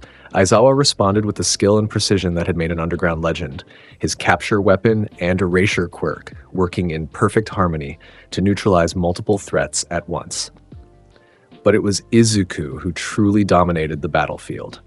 His purple aura expanded explosively, the energy so intense it cracked the floorboards beneath his feet. He moved with inhuman speed, appearing before Dabi in an instant. Fire, he commented, catching the villain's blue flame in his bare hand. Impressive, but ultimately just heat and light. He squeezed, somehow compressing the flame until it extinguished. Nothing compared to true destructive power. Dabi's heterochromatic eyes widened in shock. What the hell are you? Izuku's answer was a violet-infused punch that sent the fire villain crashing through the bar's wall. Before anyone could react, he had already moved to his next target, Toga, whose manic grin faltered as he appeared before her. Too slow, Izuku taunted, disarming her with casual ease. Too weak. He tossed her aside like a rag doll, her body colliding with spinners as the lizard villain attempted to intervene. Throughout it all, Shigaraki watched with growing fury and, though he would never admit it, fear. This was not the outcome he had planned. This was not how the night was supposed to unfold. "Kurogiri," he hissed. "Get us out of here, now." But before the warp villain could comply, a new presence entered the bar through the hole Dabi had created in the wall. A massive figure, shrouded in shadows, his breathing assisted by complex mechanical apparatus. "All for one," Aizawa breathed, recognizing the legendary villain from classified hero briefings. Izuku paused in his systematic dismantling of the League, his attention captured by the newcomer. "And who might you be?" he asked, though his tone suggested he already knew the answer. "How interesting." All for one's mechanically filtered voice carried across the destroyed bar. When Kurogiri reported an unexpected complication, I didn't anticipate finding Izuku Midoriya himself in our midst. Izuku's eyebrow raised slightly. "You know me?" "I make it my business to know about individuals of exceptional potential." All for one stepped fully into the light, his featureless mask gleaming dully. "And you, young Midoriya, have perhaps the most interesting quirk I've encountered in decades." "Master," Shigaraki began, his tone uncharacteristically deferential. "This brat is a guest," All for One interrupted smoothly. "An unexpected one, certainly, but worthy of proper courtesy nonetheless." Izuku studied the masked villain with open curiosity. "You're different from these insects," he observed. "There's actual power behind your words. Interesting." Aizawa positioned himself between Izuku and All for One, his capture weapon at the ready. "Midoriya, stay back. This isn't an opponent you can handle." "Oh." Izuku's lips curled into that familiar predatory smirk. "Let's test that theory, shall we?" Before Aizawa could stop him, Izuku had sidestepped the teacher and launched directly toward All for One, his fist wreathed in violet energy. The attack was blindingly fast, aimed with precision at the villain's masked face. All for One caught the punch with casual ease, his massive hand completely engulfing Izuku's fist. "Impressive speed," he commented, as if evaluating a particularly interesting specimen, and the power behind it most intriguing. For the first time that night, genuine surprise registered on Izuku's face. Someone had stopped his attack, someone had matched his strength. His surprise quickly transformed into excitement. "Finally," he breathed, his aura intensifying. "A worthy opponent." All for One chuckled, the sound distorted by his respiratory apparatus. "I could say the same, young Midoriya. It's been some time since anyone surprised me." The clash that followed shook the entire building to its foundations. Izuku broke free of All for One's grip and launched a barrage of attacks, each faster and more powerful than the last. The villain countered with an array of quirks, hardening his skin against impacts, enhancing his strength, generating shockwaves to create distance. "Remarkable," All for One commented during a brief respite. "Your quirk truly does grow stronger with each exchange. I can feel the increase in your power output." Izuku's smile was fierce and hungry, and I'm just getting started. Their battle resumed with even greater intensity, the collateral damage spreading to encompass the entire block surrounding the bar. Walls crumbled, streets cracked, nearby buildings trembled from the shockwaves of their collisions. Aizawa had wisely evacuated the area, forcing the remaining League members to retreat along with any civilians unfortunate enough to live nearby. This was no longer a skirmish between heroes and villains. This was a clash of forces beyond conventional combat. As the battle progressed, a disturbing realization dawned on those watching from a safe distance. Izuku Midoriya was not losing. Against the most notorious villain in history, a man who had nearly killed All Might at the height of his power, this first-year student was holding his own and possibly gaining the upper hand. "Fascinating," All for One remarked, genuine appreciation in his voice despite the damage he had sustained. "In all my years collecting quirks, I've never encountered one quite like yours, the perfect evolutionary response to combat itself." Izuku stood amidst the destruction they had caused, his uniform in tatters, but his body showing only minor injuries. The violet aura around him had evolved again, darker and more concentrated than before. "You've provided an excellent challenge," he acknowledged. "But I think it's time we concluded this dance." All for One tilted his masked head slightly. "Oh? And how do you propose to do that, young Midoriya?" Izuku's answer was to concentrate his energy, the violet aura condensing around his form until it seemed to sink beneath his skin. His muscles bulged slightly, veins of purple energy visible beneath his flesh. This, he stated simply, is Destroyer's ego in its purest form. The attack that followed defied conventional physics. One moment, Izuku stood several meters away. The next, his fist had connected with All for One's mask, shattering the protective covering and revealing the scarred, eyeless face beneath. The villain staggered backward, genuinely caught off guard by the speed and power of the strike. Impressive, he wheezed, blood trickling from where the mask had cut into his skin. Most impressive. Izuku didn't allow him time to recover. He pressed forward relentlessly, each blow more devastating than the last. All for One countered with increasingly desperate combinations of quirks, impact reversion, kinetic redistribution, even temporary intangibility. But for each quirk the villain deployed, Izuku adapted, his attacks evolving to counter the defenses. It was as if his body was learning in real time, analyzing and overcoming each obstacle presented. Enough playing around, Izuku declared, leaping backward to create distance.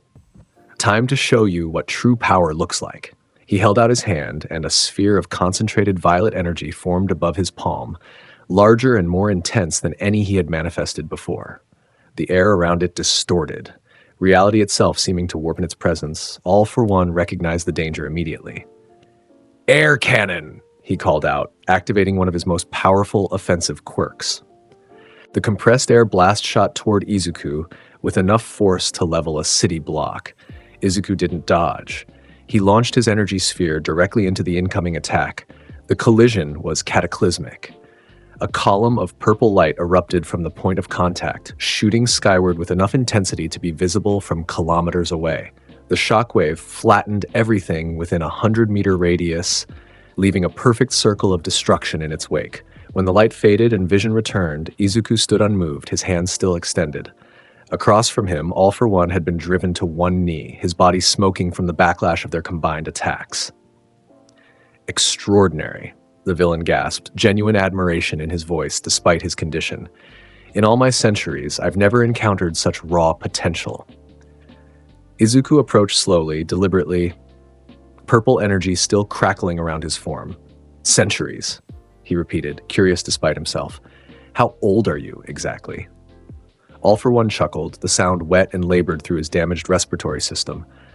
Older than quirks themselves, young Midoriya. I have seen the rise and fall of countless heroes and villains. I have collected hundreds of abilities, cultivated power beyond imagination. He raised his head, his eyeless face somehow meeting Izuku's gaze. And yet you might surpass even me someday. Not someday, Izuku corrected, standing directly before the kneeling villain. Today. He reached out, gripping All for One by the throat and lifting him effortlessly. Any last words before I send you to oblivion? The villain's ruined face contorted into what might have been a smile. Only that I recognize a kindred spirit when I see one. We are not so different, you and I, both seeking power for its own sake. Both unbound by conventional morality. Perhaps, Izuku acknowledged, but there is one critical difference between us. And what might that be? Izuku's smile was cold and final. I'm still alive. With that, he released his grip on All for One's throat, allowing the villain to fall back to his knees. Before All for One could react, Izuku had placed his palm directly against the villain's chest, violet energy gathering between them. Midoriya, stop! The commanding voice belonged to All Might, who had finally arrived at the scene. The symbol of peace stood at the edge of the destruction, his iconic smile nowhere to be seen. Izuku glanced toward the hero with obvious annoyance. You're too late, All Might, as usual. This isn't justice, All Might replied, approaching cautiously. This is execution. Precisely, Izuku agreed. Long overdue, wouldn't you say? All for One chuckled despite his precarious position. The symbol of peace always arriving at the last moment. How predictable. Silence, Izuku commanded, increasing the pressure against the villain's chest. Your time is ended. All Might took another step forward. Young Midoriya, if you do this, there's no going back.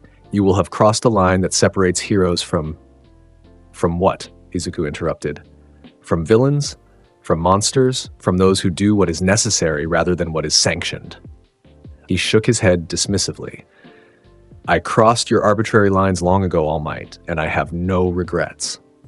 Before the hero could respond further, Izuku released the gathered energy directly into All For One's chest.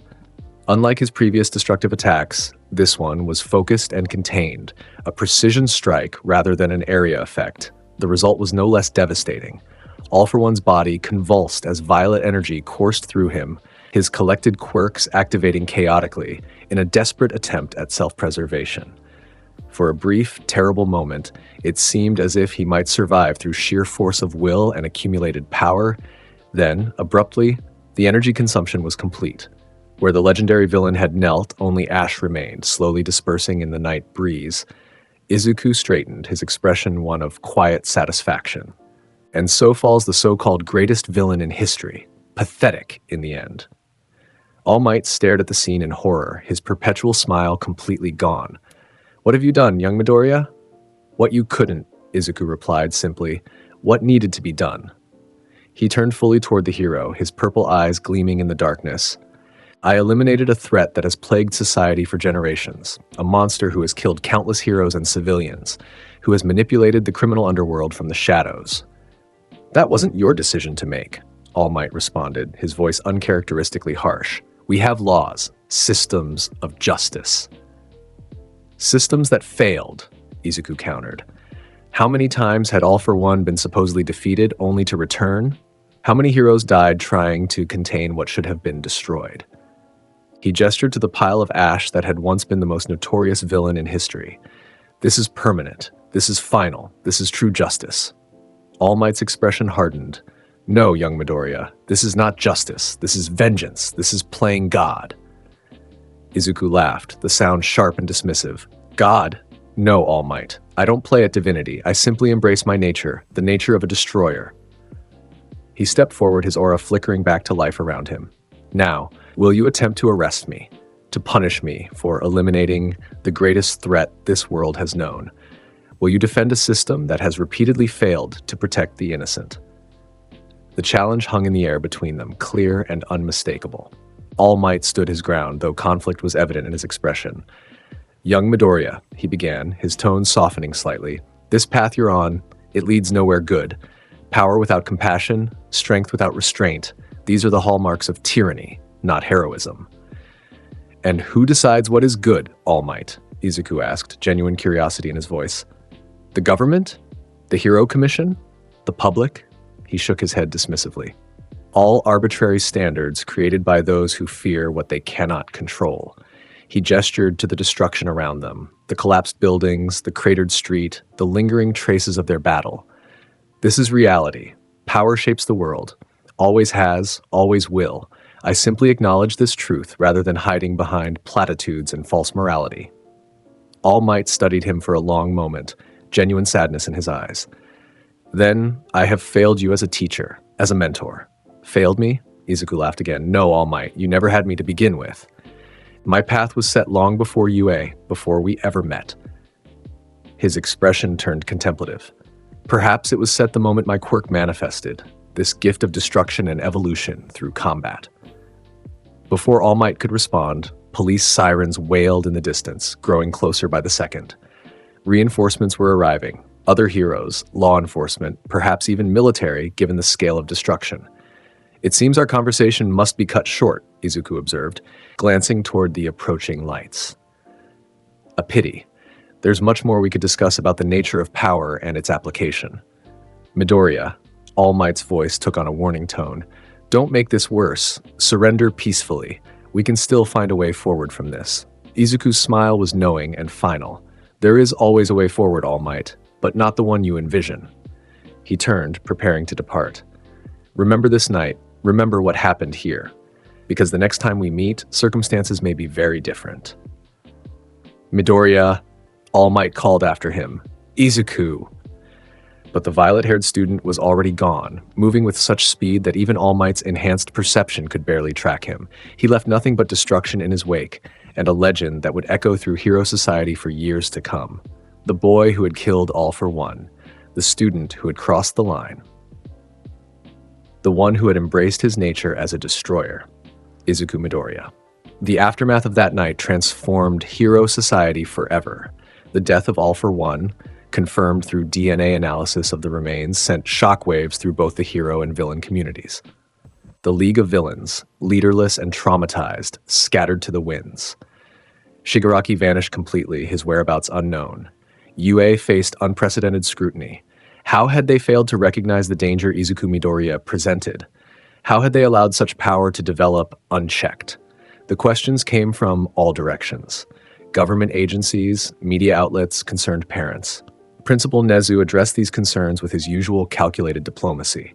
Izuku Midoriya's actions, while effective in eliminating a significant threat, violated the core principles of heroism we strive to instill in our students.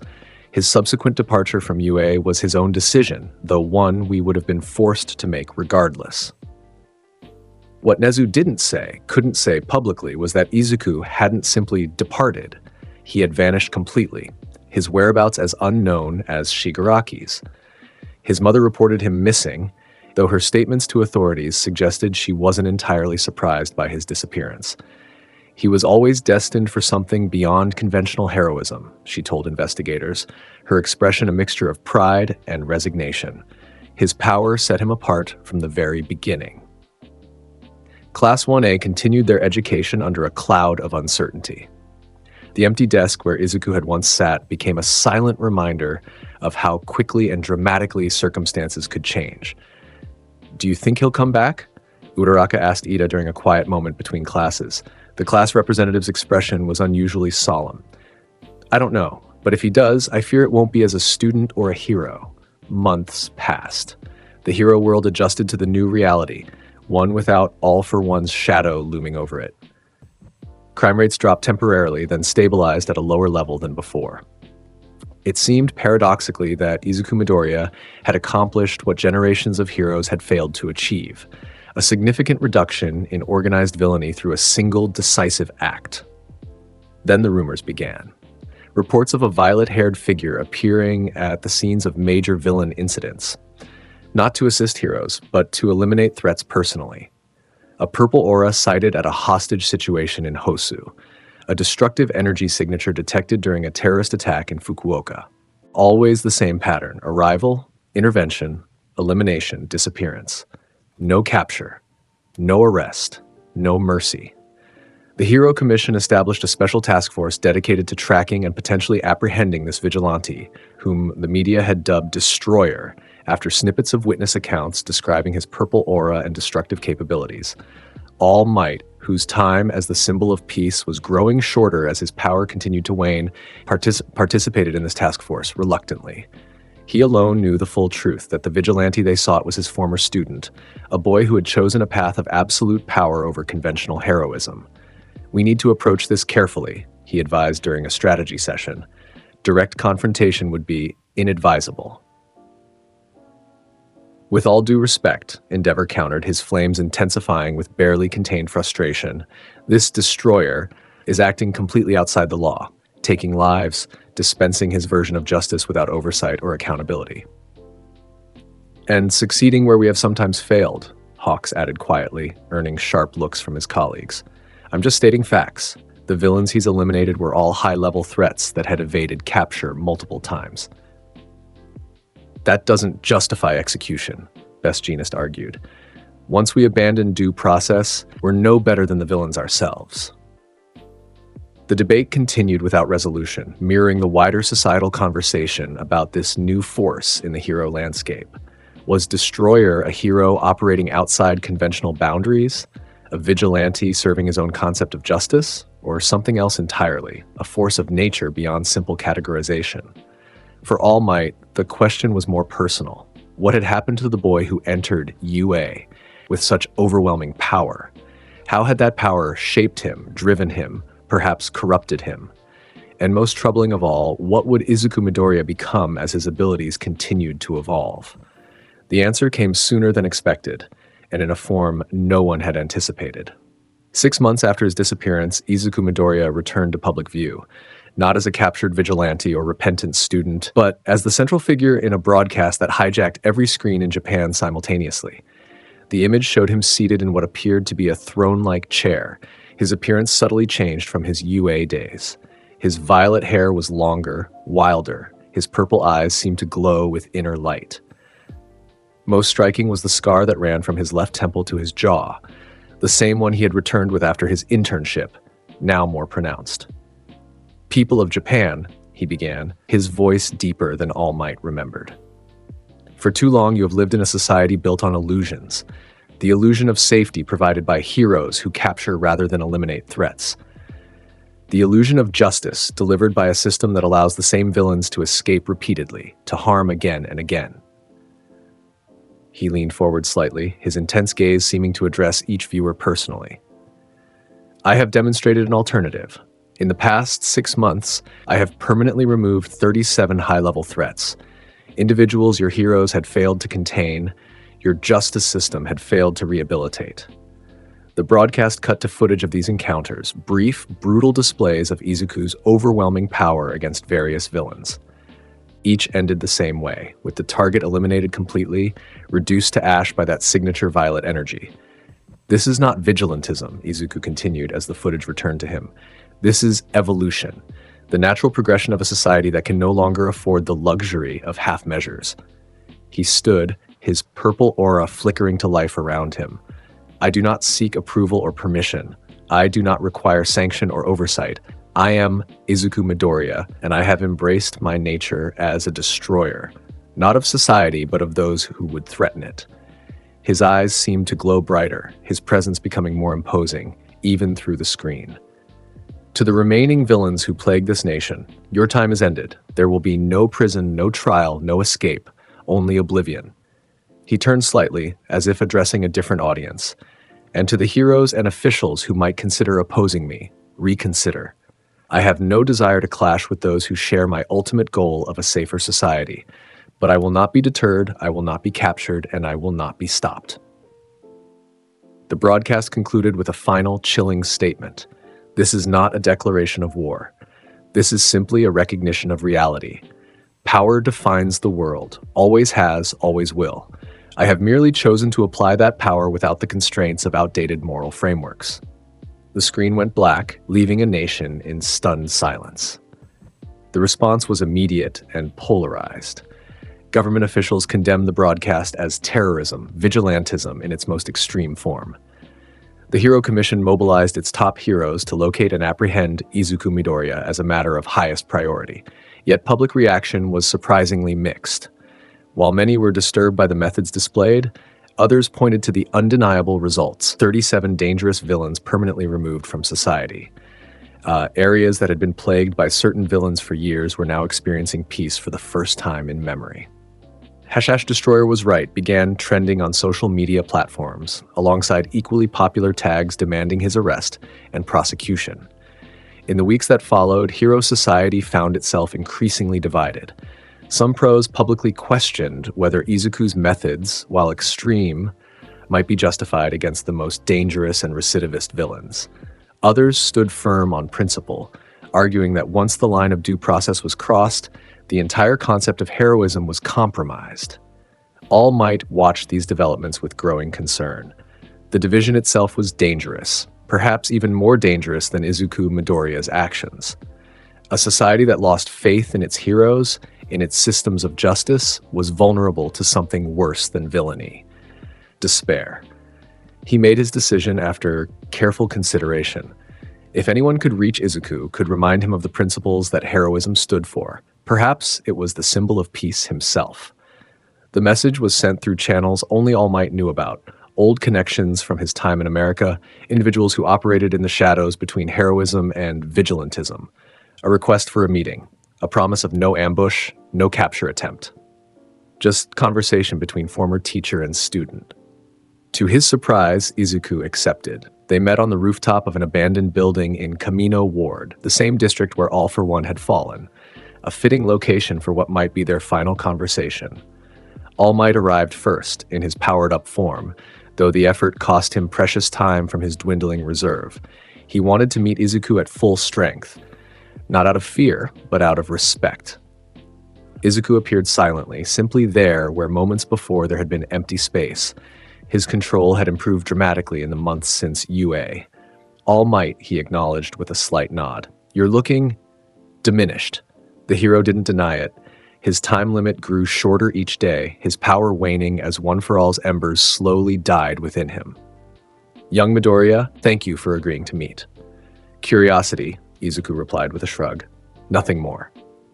All Might studied his former student carefully. The physical changes were obvious: increased muscle mass, the more pronounced scar, the constant subtle glow of his purple eyes. But there were other changes too, less tangible but more significant. A calmness that hadn't been there before, a certainty in his bearing and expression. You've been busy, All Might observed. Productive, Izuku corrected. Busy implies wasted effort. Everything I've done has had purpose. And what purpose is that exactly? Beyond elimination of threats? Izuku regarded him with mild interest. Evolution, All Might, the natural progression of society. For too long, we've been caught in a cycle of capture and escape, of victory without resolution. He gestured vaguely toward the city below them.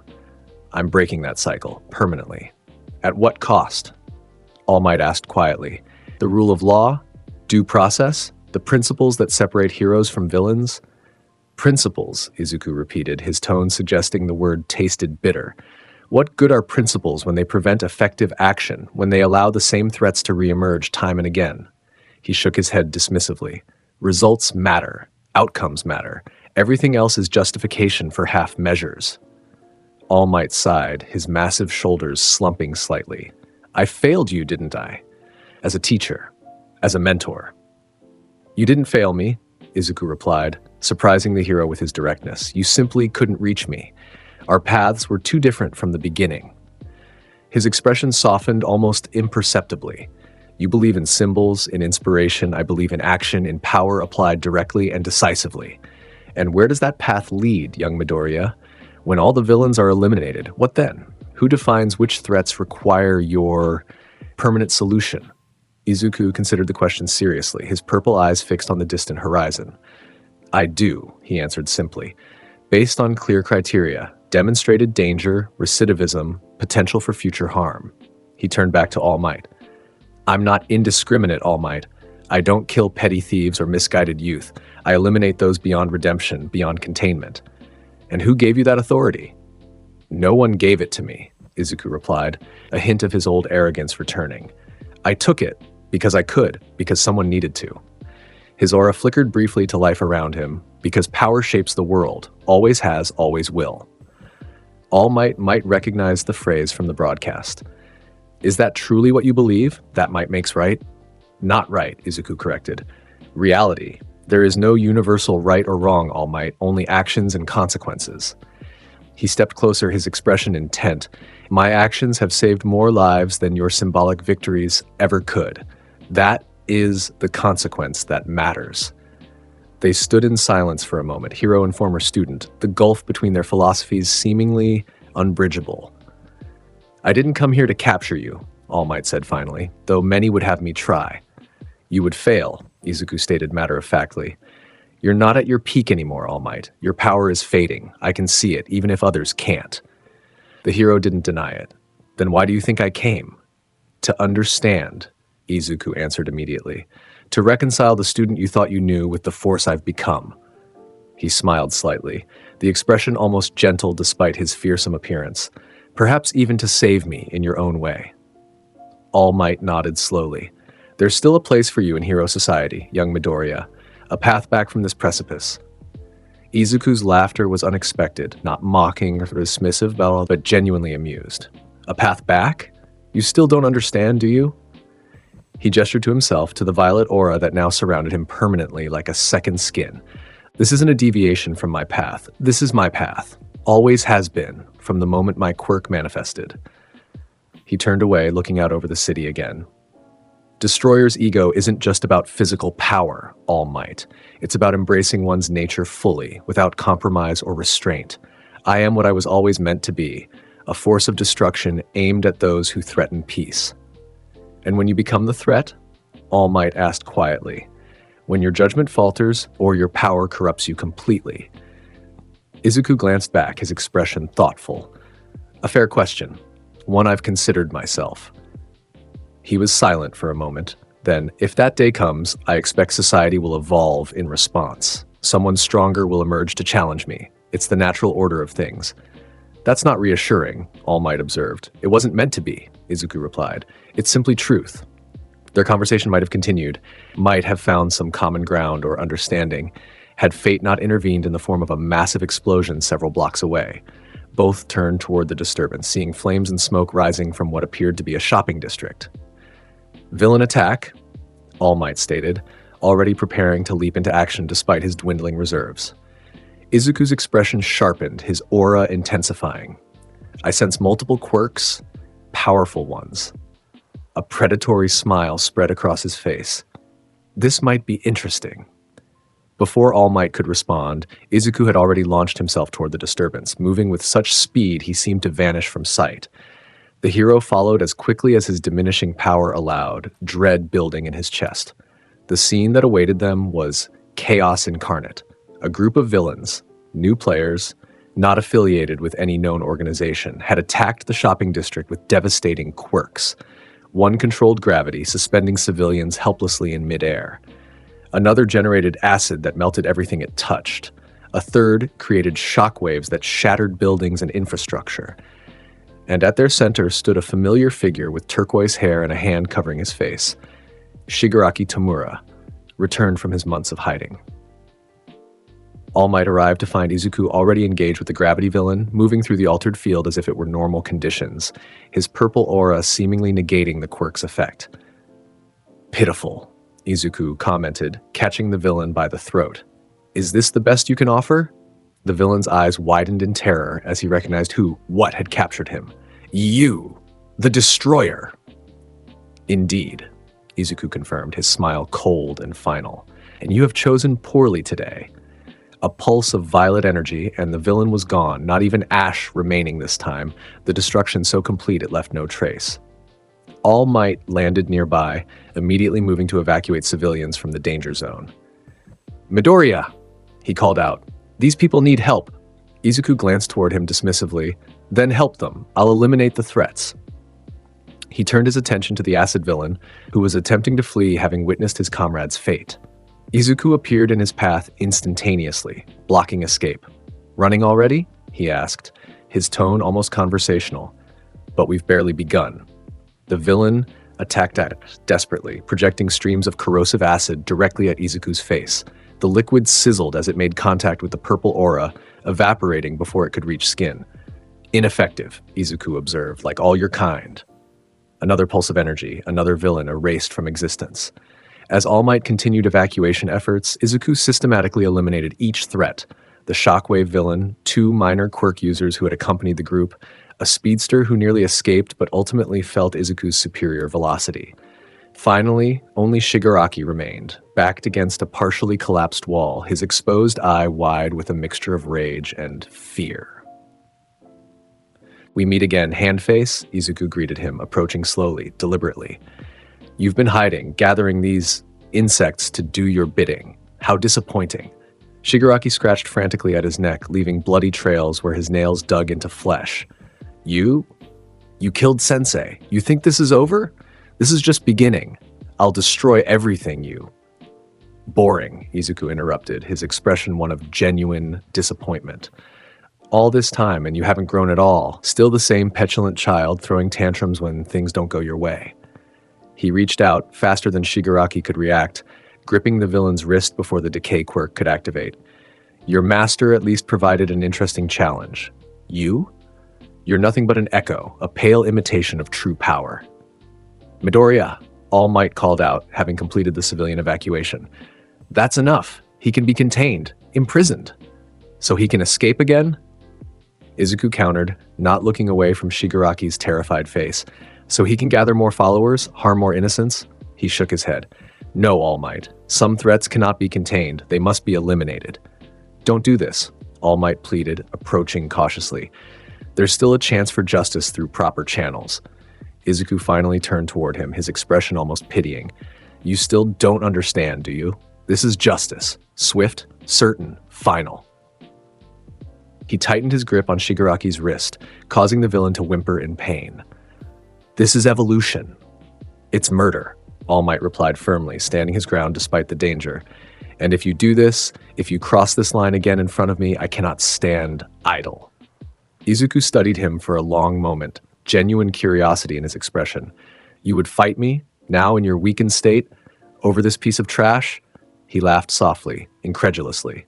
That's either admirable dedication to your principles or suicidal foolishness. Perhaps both, All Might acknowledged, his smile returning despite the tension. But that's what heroes do, young Midoriya.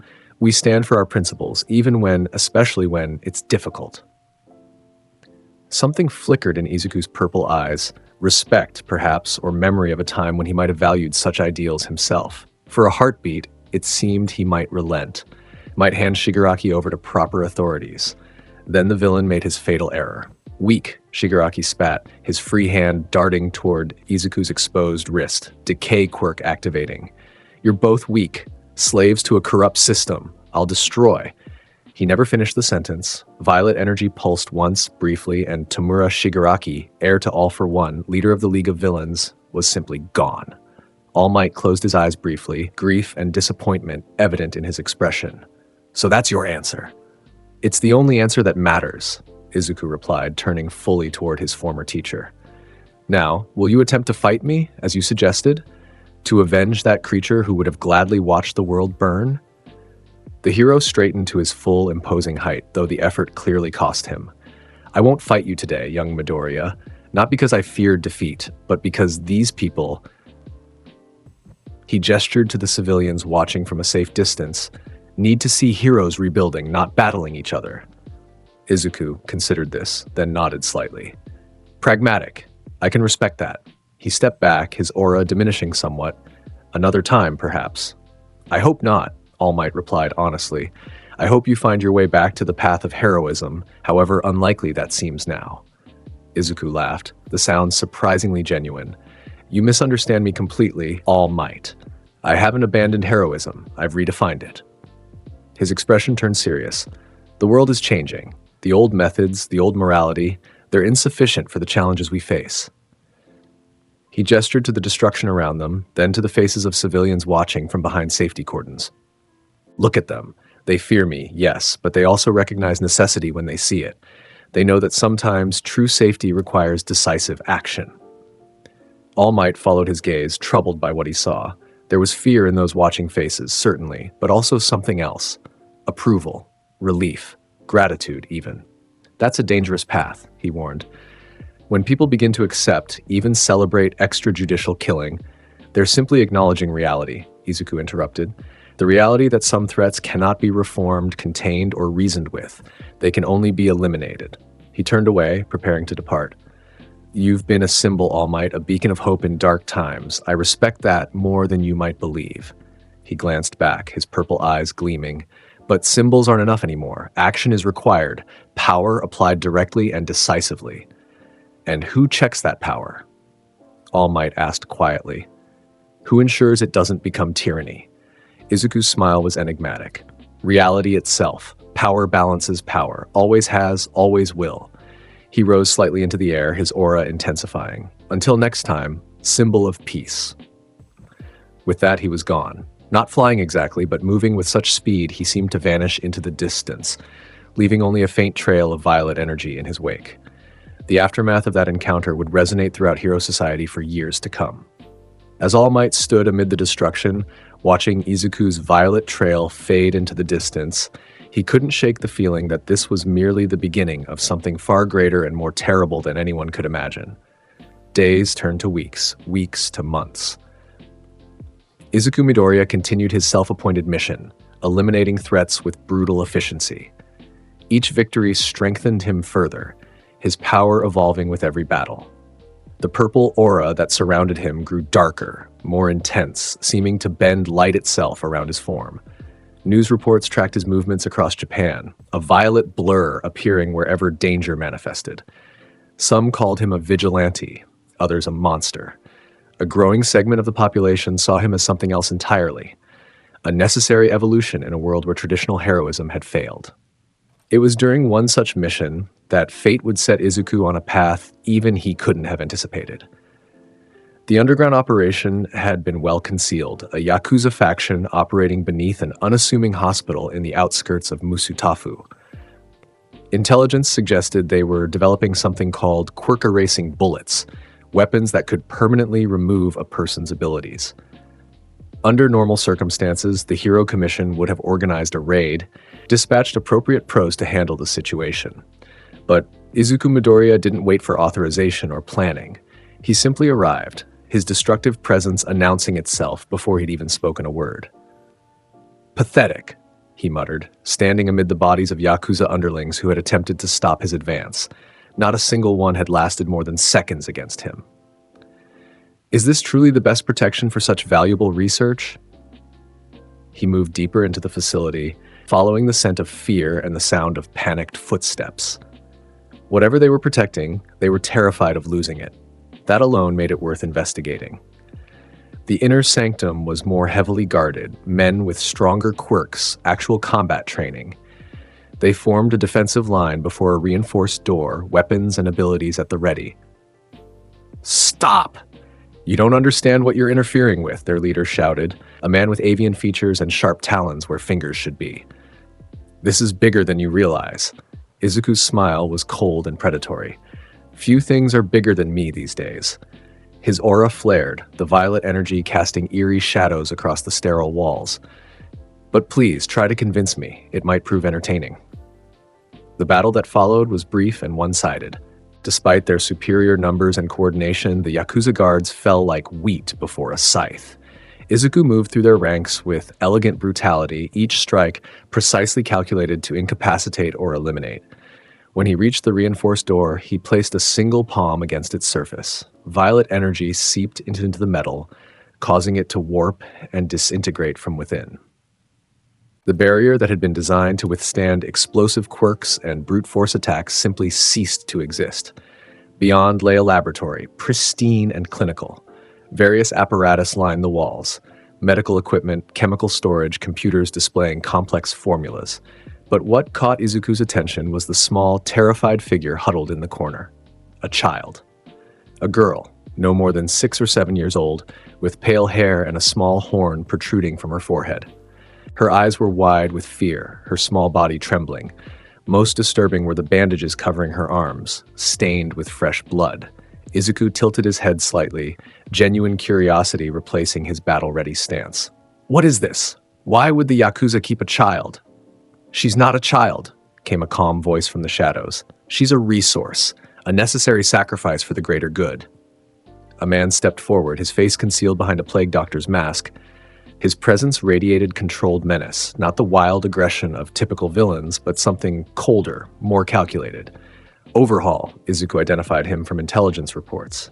Kai Chisaki, the germaphobe with delusions of restoring the Yakuza to prominence. Overhaul's eyes narrowed above his mask. "And you're the so-called destroyer, the one who's been eliminating threats with such enthusiasm." He glanced toward the girl, who cowered further into the corner at his attention. "You're interfering with matters beyond your understanding." "Explain," Izuku demanded, his gaze shifting between Overhaul and the child. "What purpose does she serve?" "Her quirk is unique, perhaps one in a million," Overhaul replied, removing his gloves with deliberate care. "She can rewind biological entities to previous states, heal injuries, reverse aging, or erase quirks entirely." His eyes gleamed with fanatical purpose. "From her blood, we've developed bullets that can remove quirks permanently, the first step in cleansing society of this disease." Izuku's expression remained neutral, but his aura pulsed slightly. "You've been harvesting her blood, experimenting on her." "Creating a cure," Overhaul corrected. "Quirks have made humanity soft, dependent. They must be eliminated if we're to return to our natural state of—" "Spare me your manifesto," Izuku interrupted. "I've heard enough ideological drivel to last several lifetimes." He glanced again at the girl, noting the fear in her eyes, not just of Overhaul, but of him as well. "The child. What is her name?" The question seemed to surprise Overhaul. "Her name? She's Eri. Not that it matters. She's a means to an end, nothing more." Something flickered in Izuku's expression, a shadow of emotion previously unseen. "A means to an end," he repeated softly. "How familiar that sounds." He approached Eri slowly, his aura dimming slightly as if consciously restrained. The girl pressed herself against the wall, trembling more violently the closer he came. "I won't harm you, child," Izuku stated matter-of-factly. There was no gentle coaxing in his tone, no sugar-coated reassurance, just simple declaration. Your suffering ends today. He knelt before her, bringing himself to her eye level. For perhaps the first time since leaving UA, Izuku Midoriya suppressed his intimidating presence, allowing the girl to see beyond the violent aura and cold demeanor. Eri, he said, the name unfamiliar on his tongue. Can you stand? She nodded hesitantly, rising on shaky legs. Good. Now come here. Overhaul moved suddenly, his hand outstretched toward both of them. Don't touch her. She's mine. The attack never reached its target. Izuku's response was instant and devastating, a pulse of violet energy that severed Overhaul's arm at the elbow. The Yakuza leader screamed, clutching the bloody stump in shock and agony. Yours? Izuku's voice was dangerously soft. No, she belongs to no one. He turned back to Eri, who stared wide-eyed at Overhaul's injury. Come, child. This place is not for you. To his surprise, Eri stepped forward hesitantly, reaching for his outstretched hand. The moment her small fingers touched his, something unprecedented occurred. A reaction between her rewind quirk and his destructive energy. Rather than canceling each other out, they seemed to recognize a fundamental similarity. Both quirks dealt with altering reality itself. Interesting, Izuku murmured, feeling the connection between them. Her quirk couldn't harm him. His own ability simply adapted, as it always did when challenged. But neither did his energy harm her, as it would anyone else who touched him in his powered state. Overhaul, recovering from the initial shock, reformed his severed limb using his quirk. You fool. You have no idea what you're interfering with. Years of research, of preparation. We'll end here, Izuku finished for him, rising to his full height with Eri's hands still in his. As will you. The Yakuza leader's eyes widened with genuine fear. Wait, her quirk. It's dangerous. She can't control it. She'll rewind you out of existence. Izuku's smile was cold and knowing. No, she won't. He glanced down at Eri, whose eyes remained fixed on him with a mixture of fear and desperate hope. Her quirk responds to her emotions, and right now, what she feels toward me is not fear of what I am, but hope for what I represent. He turned back to Overhaul, his expression hardening. Freedom. From you. From this place. From pain. What followed would later be described by the sole surviving Yakuza member as judgment incarnate. Izuku Midoriya, with Eri secured behind him, unleashed destruction unlike anything previously recorded. The violet energy didn't merely destroy Overhaul and his remaining guards, it erased them, breaking down matter itself until nothing remained but scattered atoms. The laboratory, the quirk-erasing bullets, the research, all of it disintegrated under the onslaught of concentrated destructive power. When it was finished, only Izuku and Eri remained, standing in a perfect circle of nothingness. He looked down at the child, who stared up at him with wide, bewildered eyes. They're gone, he stated simply. All of them. They will never harm you again. Eri blinked, processing this information. Gone. Forever? Forever, Izuku confirmed. That's what I do. I eliminate threats, permanently. To his surprise, the girl didn't recoil in horror at this statement. Instead, she tightened her grip on his hand ever so slightly. Thank you, she whispered, the words barely audible. Izuku frowned, unsure how to respond to gratitude. It wasn't something he encountered often, if ever. Don't thank me, child. I simply did what was necessary. As they exited the devastated facility, Izuku found himself facing an unexpected dilemma. What was he to do with the girl? Turning her over to authorities seemed logical. They could find her proper care, a family perhaps. Yet something within him rebelled against the idea. This child had been exploited, experimented upon, treated as nothing more than a resource. Who was to say it wouldn't happen again under different hands? Eri, he said as they stood amid the ruins. You have a choice to make. I can take you to people who will find you a home, a normal life. He paused, considering his next words carefully. Or you can come with me. She looked up at him, her expression suddenly alarmed. With you? Yes, I am not conventional. My life is not peaceful or ordinary, but I can promise you this. No one will ever harm you again. No one will use you or your quirk without your consent. His violet eyes met hers directly. You will be free to choose your own path, whatever that may be. Eri's grip on his hand tightened again, her decision evident before she spoke. I want to stay with you. Izuku nodded once, accepting her choice without sentiment or emotional display. Very well, then let's go. As they departed, leaving behind only destruction and ash, neither could have predicted how profoundly this moment would change them both, how the destroyer would become a protector, and how the broken child would begin to heal. The days that followed required significant adjustment for both Izuku and Eri. He established a secure location, a reinforced apartment in a building he had purchased through various proxies. It offered privacy, security, and proximity to potential threats he might need to eliminate. Caring for a child, however, was an entirely unfamiliar challenge. Izuku approached it with the same methodical precision he applied to combat, identifying needs, developing strategies, executing with efficiency. Food, clothing, medical care, education, all were arranged with minimal interaction with the outside world. Eri, for her part, adapted with surprising resilience. The trauma she had endured left deep psychological scars, certainly. She flinched at sudden movements, avoided physical contact with anyone but Izuku, and woke screaming from nightmares that left her trembling for hours. But beneath the damage lay a core of strength that resonated with Izuku's own nature. "You're not eating," he observed one evening, watching as she pushed food around her plate without consuming it. "The nutrients are necessary for your physical development." Eri glanced up, her expression apologetic. "I'm sorry, I'm not very hungry." "Hunger is irrelevant," Izuku stated. "Your body requires sustenance regardless of appetite." Then, noting her increasing distress, he attempted a different approach. "What foods did you enjoy before?" The question seemed to surprise her. I liked apples, and candy apples, though I only had one once." Izuku nodded, filing this information away.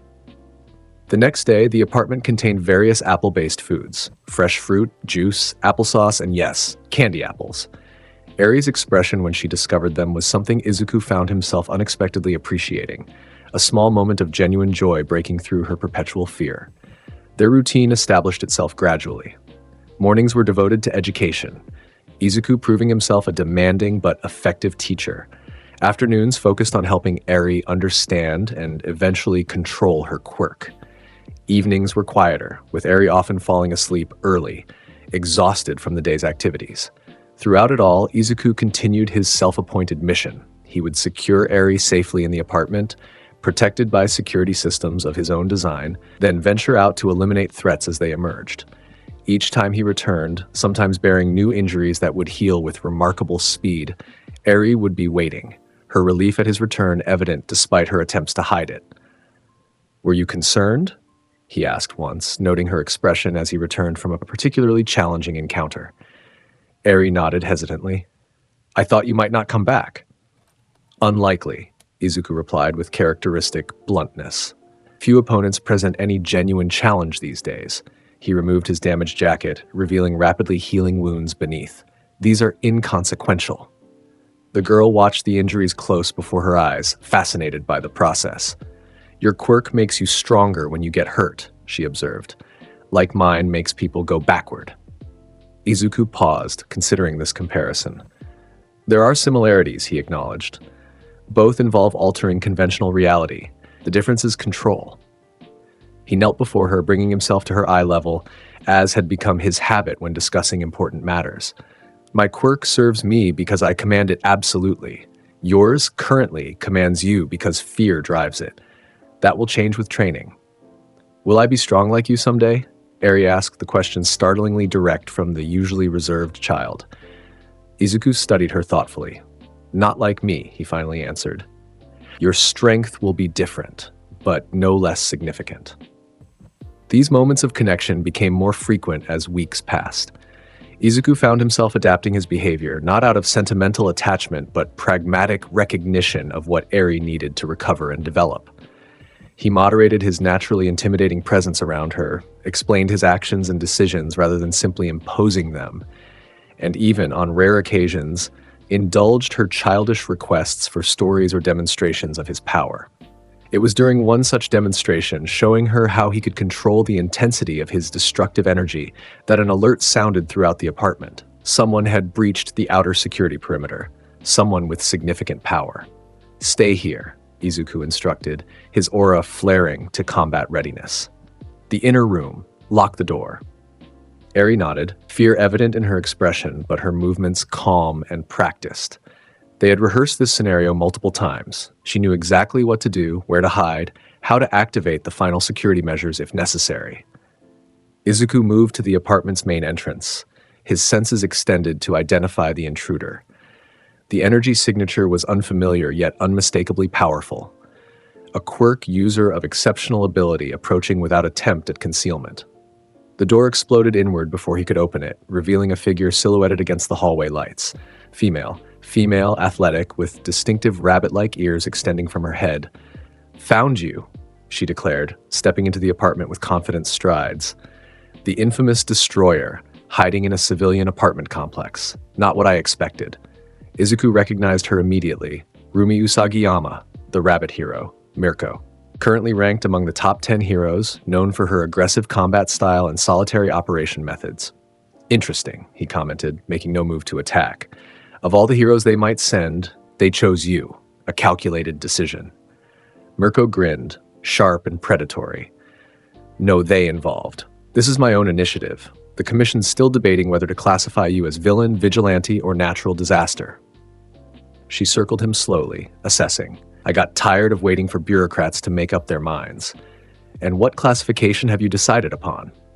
Izuku asked, his aura pulsing but controlled. "Still gathering data," she replied, stopping her circling to face him directly. "Word is you've eliminated some of the worst villains in Japan.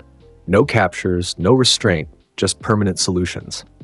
Her red eyes gleamed with something that wasn't quite disapproval. "Effective. I'll give you that." "Efficiency is preferable to symbolism," Izuku stated. "If you've come to attempt capture, you should know the outcome is predetermined. I have no desire to harm a hero unnecessarily, but I will not be detained." Mirko laughed, the sound sharp and genuine. "Confident, aren't you? I like that." She dropped into a fighting stance, her powerful legs tensed for action. "But talk is cheap. Show me what you've got, Destroyer." The battle that followed was unlike any Izuku had experienced since leaving UA. Mirko moved with extraordinary speed and precision, her kicks powerful enough to crater walls and shatter reinforced furniture. What she lacked in raw destructive power, she compensated for with technique and unpredictability. For his part, Izuku found himself holding back, not out of concern for her safety, but awareness of Eri's presence in the apartment. His usual approach of overwhelming destruction would endanger the child, forcing him to fight with unaccustomed restraint. "You're not giving it your all," Mirko observed after a particularly intense exchange left them both breathing heavily. "What's holding you back? Not concern for me, surely." Before Izuku could respond, a small voice interrupted from the hallway. "Please, don't hurt him." Both combatants turned to find Eri standing there, her red eyes wide with fear, but her small form positioned protectively between them. Despite her terror, she had emerged from safety to defend him. Mirko's expression shifted from battle focus to confusion. "A kid? You have a kid?" She lowered her fighting stance slightly, looking between Izuku and Eri with obvious bewilderment. "What the hell is going on here?" "She should be in the secure room," Izuku stated, his tone less severe than his words might suggest. "Eri, I instructed you to remain hidden." "She was going to hurt you," Eri replied simply, as if this explained everything. Mirko snorted, relaxing further. "Hurt him, kid, you're whatever he is to you, can handle himself." She studied Eri more carefully, noting the horn on her forehead and the lingering signs of past abuse. Recognition dawned in her eyes. "Wait, you're the missing girl from the Shihasaikai case, the one with the rewind quirk. She is not missing." Izuku corrected firmly. "She is under my protection." "Protection?" Mirko repeated, eyebrows rising. "The destroyer, scourge of villains everywhere, playing bodyguard to a little girl?" She shook her head in disbelief. "Now I've seen everything." Eri moved closer to Izuku, reaching for his hand with the natural confidence of a child who knew she would not be rejected. He allowed the contact, his aura dimming noticeably where their skin met. "Her quirk," Mirko observed, noting the interaction. "It's canceling yours out?" "No," Izuku replied. "Our quirks recognize each other. They are complementary, destruction and rewind, opposite forces in balance." Something in his explanation seemed to intrigue Mirko. She approached slowly, crouching to bring herself to Eri's eye level, unconsciously mirroring Izuku's own habit. "Hey, kid, I'm Mirko. I'm not here to hurt anyone, just to understand what's happening." She smiled, gentler than her usual fierce grin. Are you okay? Are you here because you want to be? Eri nodded firmly. He saved me. He keeps me safe. She glanced up at Izuku, something like pride in her expression. He's teaching me to be strong. Mirko studied them both for a long moment, then straightened. Well, shit. This complicates things. She ran a hand through her white hair, visibly recalculating her approach. The Commission wants you contained, Destroyer. You're too unpredictable, too lethal. But if you're caring for a child who, by all accounts, has already suffered enough trauma, your mission parameters have changed, Izuku concluded for her. What will you do now, Rabbit Hero? Instead of answering immediately, Mirko gestured toward the apartment's demolished living area. Got any place we can talk that isn't halfway to rubble? The conversation that followed was unexpected in both content and outcome. In the kitchen, relatively untouched by their battle, Izuku prepared tea with the same methodical precision he applied to everything. Eri, after some coaxing, agreed to return to her room, though she left the door open to monitor the adults' discussion. Let me get this straight, Mirko said after Izuku explained the situation. You found her being experimented on by the Yakuza, eliminated everyone involved, and decided to become her guardian rather than turn her over to authorities. Correct. Because you didn't trust the system to protect her. Also, correct. Mirko sipped her tea thoughtfully. And all this time you've been, playing house while continuing your one-man crusade against villainy? Izuku's expression hardened slightly. I've been ensuring her safety while fulfilling my purpose. The two are not mutually exclusive. Your purpose, Mirko repeated, setting down her cup. That's what I'm trying to understand. At first, I thought you were just another power-drunk vigilante, getting off on destruction. But there's more to it, isn't there? You're methodical, selective. You don't just destroy randomly, you target specific threats. Power should have purpose, Izuku stated. Mine is to eliminate those who cannot or will not be contained by conventional means. And who decides which threats meet that criteria? I do. Mirko laughed, the sound unexpectedly appreciative. At least you're honest about it. Most people would try to justify themselves, claim some higher authority or moral compass. She leaned forward, red eyes intent. But here's what I don't get. Why care about the girl? If your mission is destruction, why take on the responsibility of protection? The question gave Izuku pause. He had not fully articulated this reasoning, even to himself. She resonated, he finally said. Her situation, her quirk, her potential. Resonated, Mirko repeated, studying him with new interest. You saw yourself in her somehow. Not myself, Izuku corrected, but something familiar. Power that others sought to control or exploit. Potential that could be either corrupted or realized. He glanced toward Eri's partially open door.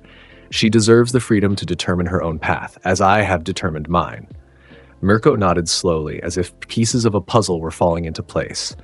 And if her path doesn't align with yours, if she doesn't want to be a destroyer when she grows up, then she will choose differently, Izuku replied without hesitation. My protection comes without conditions. Something in his answer seemed to satisfy Mirko. She sat back, a decision visibly forming. All right, Destroyer, here's my proposal. I don't report your location or the girl's presence. In exchange, you agree to some basic ground rules. Izuku's eyebrow raised slightly.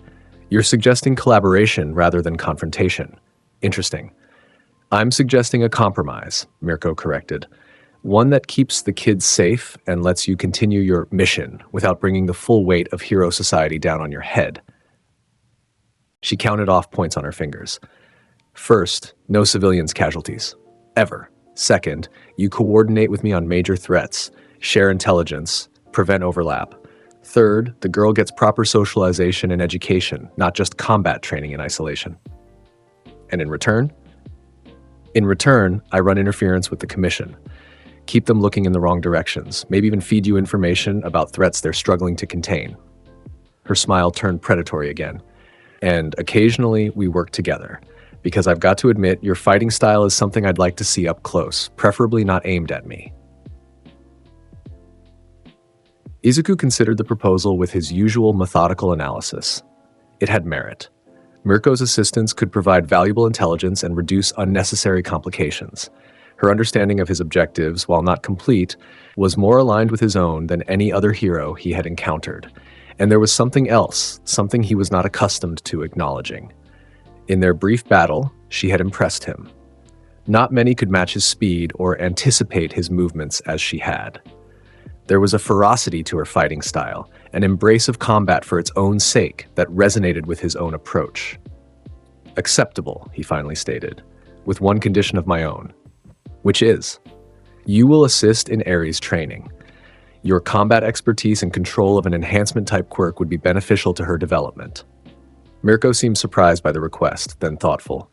You're serious about her education, not just protecting her, but preparing her. The world is dangerous, Izuku replied simply. She should be equipped to face it on her own terms. Fair enough. Mirko extended her hand. We have a deal, Destroyer. Or should I call you Midoriya in private? Destroyer feels a bit dramatic for tea and training sessions. Izuku accepted the handshake, noting with interest how her grip matched his own in strength and confidence. Midoriya is acceptable, in private. From the doorway came a small voice. Can I call you Izuku? Both adults turned to find Eri watching them, hope evident in her expression. It was the first time she had used his given name, having defaulted to formal address or simply avoiding direct address entirely until now. Yes, he replied after a brief pause. You may. The smile that blossomed on Eri's face was perhaps the most genuine expression of joy either adult had witnessed from her. It transformed her features. Momentarily erasing the shadows of trauma and fear that typically defined her, Mirko glanced between them, something softening in her usually fierce demeanor. Well, isn't that something? She murmured, more to herself than either of them. And so began an unexpected alliance, the Destroyer, the Rabbit Hero, and the child with the power to rewind. None could have predicted where this arrangement would lead, or how profoundly it would change each of them in the months to come. The training sessions began immediately. 3 times weekly, Mirko would arrive at the reinforced apartment, now repaired from their initial battle, to work with Eri on basic physical conditioning and quirk control. Izuku observed these sessions carefully, occasionally offering insights but primarily allowing Mirko to establish her own training methodology. She's naturally cautious, Mirko observed after their 4th session. Good instincts, but too hesitant. Trauma response. Izuku nodded. Her quirk activated uncontrollably during emotional distress. She associates power with fear. We need to rewrite that association, Mirko stated, watching as Eri practiced simple exercises across the room. Power should feel like freedom, not terror. The comment caught Izuku's attention. An accurate assessment. Mirko glanced at him, curious. Is that how you see your quirk? As freedom? Yes, he replied without hesitation. Destroyer's ego grants me the freedom to determine my own path, unbounded by conventional limitations. Destroyer's ego, Mirko repeated, testing the name. Fitting. Your power literally feeds on your pride, doesn't it? The more confident you are in battle, the stronger you become. Izuku studied her with newfound interest. Few had made that connection so quickly. Partially correct. It's not merely confidence, it's the embrace of destruction as fundamental to my nature. The more completely I accept this, the more powerful I become. Self-actualization through combat, Mirko summarized, grinning. No wonder we get along. I've always believed fighting reveals who you truly are. Their conversations often took this turn, philosophical discussions of power, purpose, and identity that continued long after Eri had gone to bed. Despite their different positions within society, Izuku found Mirko's perspective refreshingly aligned with his own in key aspects. She, too, understood the purity of combat, the honesty of physical confrontation that stripped away pretense and revealed fundamental truths. Most heroes fight because they have to, she said during one such discussion. I fight because I want to. Always have. She took a long drink from her beer, a post-training indulgence she had introduced to their routine. That's why the public finds me difficult. I don't pretend to be saving the world out of pure altruism. I do it because I love the challenge. Honesty is uncomfortable for those who prefer comforting illusions, Izuku observed. They want heroes who claim to fight solely for others, never for themselves. Mirko laughed. Exactly, as if personal satisfaction and public service can't coexist. She studied him over the rim of her bottle. That's what fascinates me about you, Midoriya. You've stopped pretending entirely. You do exactly what fulfills your nature, without justification or apology. And you find this admirable? He asked, genuinely curious about her assessment. I find it refreshing, she corrected. Admirable depends on the outcome. Her expression turned more serious. Taking care of the kid, though, that part I do find admirable. It's not what anyone would have expected from the destroyer. Izuku glanced toward Eri's room, his expression unreadable. She deserves the chance I never had to develop her power without corruption or manipulation. Something in his phrasing caught Mirko's attention. Never had? What happened with your quirk development? For a moment it seemed he might not answer. Then, with uncharacteristic openness, Izuku described his early years, the manifestation of his destructive power, the recognition of its potential for growth through combat, the deliberate cultivation of battle lust as fuel for increasing strength. My mother recognized what was happening, he concluded. She attempted to find help, quirk counselors, child psychologists, eventually even specialized containment facilities. None could offer more than temporary constraints. His expression hardened. Eventually, I stopped allowing constraints altogether. Mirko listened without interruption, her usual brash demeanor subdued by the weight of his narrative. When he finished, she simply said, "And now you're making sure Eri's story is different." Yes. The simple acknowledgement hung between them, more revealing than any extended explanation could have been. In that moment, something shifted in their dynamic. A deepening of understanding, a recognition of common ground beneath their obvious differences. As weeks turned to months, their unusual arrangement evolved in ways none had anticipated. The training sessions expanded to include joint combat exercises, with Izuku and Mirko testing each other's abilities in carefully controlled environments. These sessions were intense, often destructive, and tremendously valuable to both participants. "You're holding back," Mirko accused after one particularly vigorous exchange left her breathing hard, but largely unharmed. "Of course," Izuku replied, his aura pulsing with restrained energy. "Full deployment of my abilities would be counterproductive for training purposes." She laughed, wiping sweat from her brow. "Always so technical. Try this. Next time, give me everything you've got that won't kill me. I can take it." The challenge in her eyes was unmistakable, and something within Izuku responded to it instinctively. Their next training session was significantly more intense, with Izuku allowing his destructive energy freer rein than he had previously. To his surprise, Mirko not only withstood the increased power, but thrived under the pressure, adapting her techniques and pushing herself beyond normal limitations. "See?" she gasped afterward, sprawled on the training room floor with various minor injuries already beginning to heal. "Much better. Actually felt like I might die once or twice there." Izuku found himself experiencing an unfamiliar sensation, something approaching respect, perhaps even admiration. "Your combat instincts are impressive," he acknowledged. "Few can adapt to my attacks so effectively." "Right back at you, Destroyer," she replied with a grin. "Most opponents are predictable. You're constantly evolving, even within a single fight." She sat up, wincing slightly. "Makes you a perfect training partner." "Indeed," Izuku agreed, offering a hand to help her up. A gesture that would have been unthinkable months earlier, Mirko accepted the assistance, allowing him to pull her to her feet. The contact lingered a moment longer than strictly necessary, both warriors recognizing something significant in the simple touch. Combat had forged a connection between them that transcended professional alliance or even friendship. It was the recognition of equals, rare and precious for individuals who habitually stood apart from others. Eri, observing their interactions with a child's perceptiveness, began referring to them collectively. "When you and Mirko-san are training," or "what Mirko-san and you taught me yesterday." The distinction between her guardian and her trainer blurred as they increasingly functioned as a unit in her development and care. Their mission parameters expanded as well. What had begun as an information-sharing arrangement evolved into coordinated operations, with Mirko providing intelligence on threats that required Izuku's particular approach to resolution. He, in turn, became more selective in his eliminations, recognizing that some situations benefited from the Rabbit Hero's capture-oriented techniques. It was during one such joint operation that their dynamic faced its first significant test. Intelligence had identified a warehouse being used for human trafficking, quirk users being sold to underground fighting rings or private collectors. The operation was led by a villain with a particularly dangerous mind control quirk, making conventional hero approaches problematic. "I'll handle the leader," Izuku stated as they surveyed the facility from a nearby rooftop. "You secure the victims and eliminate the subordinates." Mirko nodded, her expression unusually serious. "These trafficking operations are always worse than expected. Be prepared for." She trailed off, then simply said, "Be prepared." Her warning proved prescient.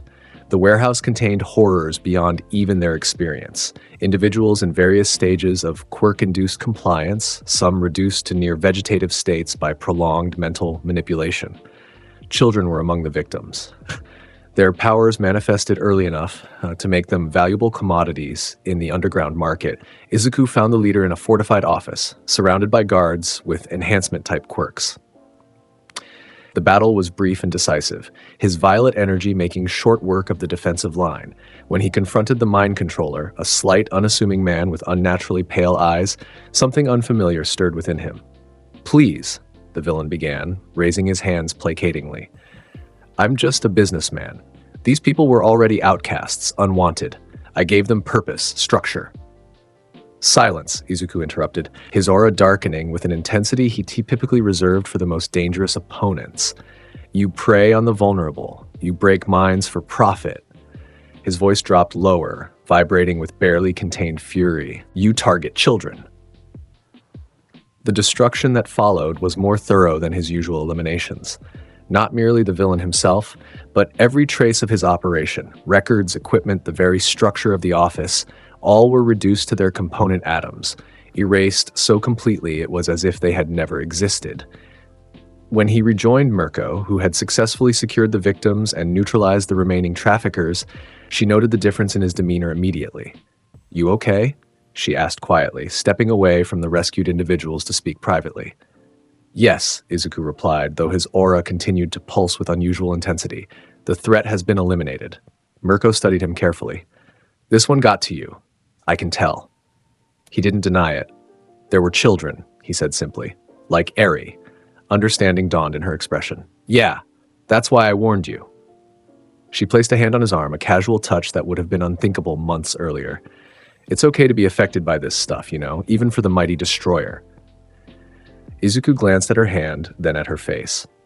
"Is it? Emotion clouds judgment, introduces variables that complicate optimal response."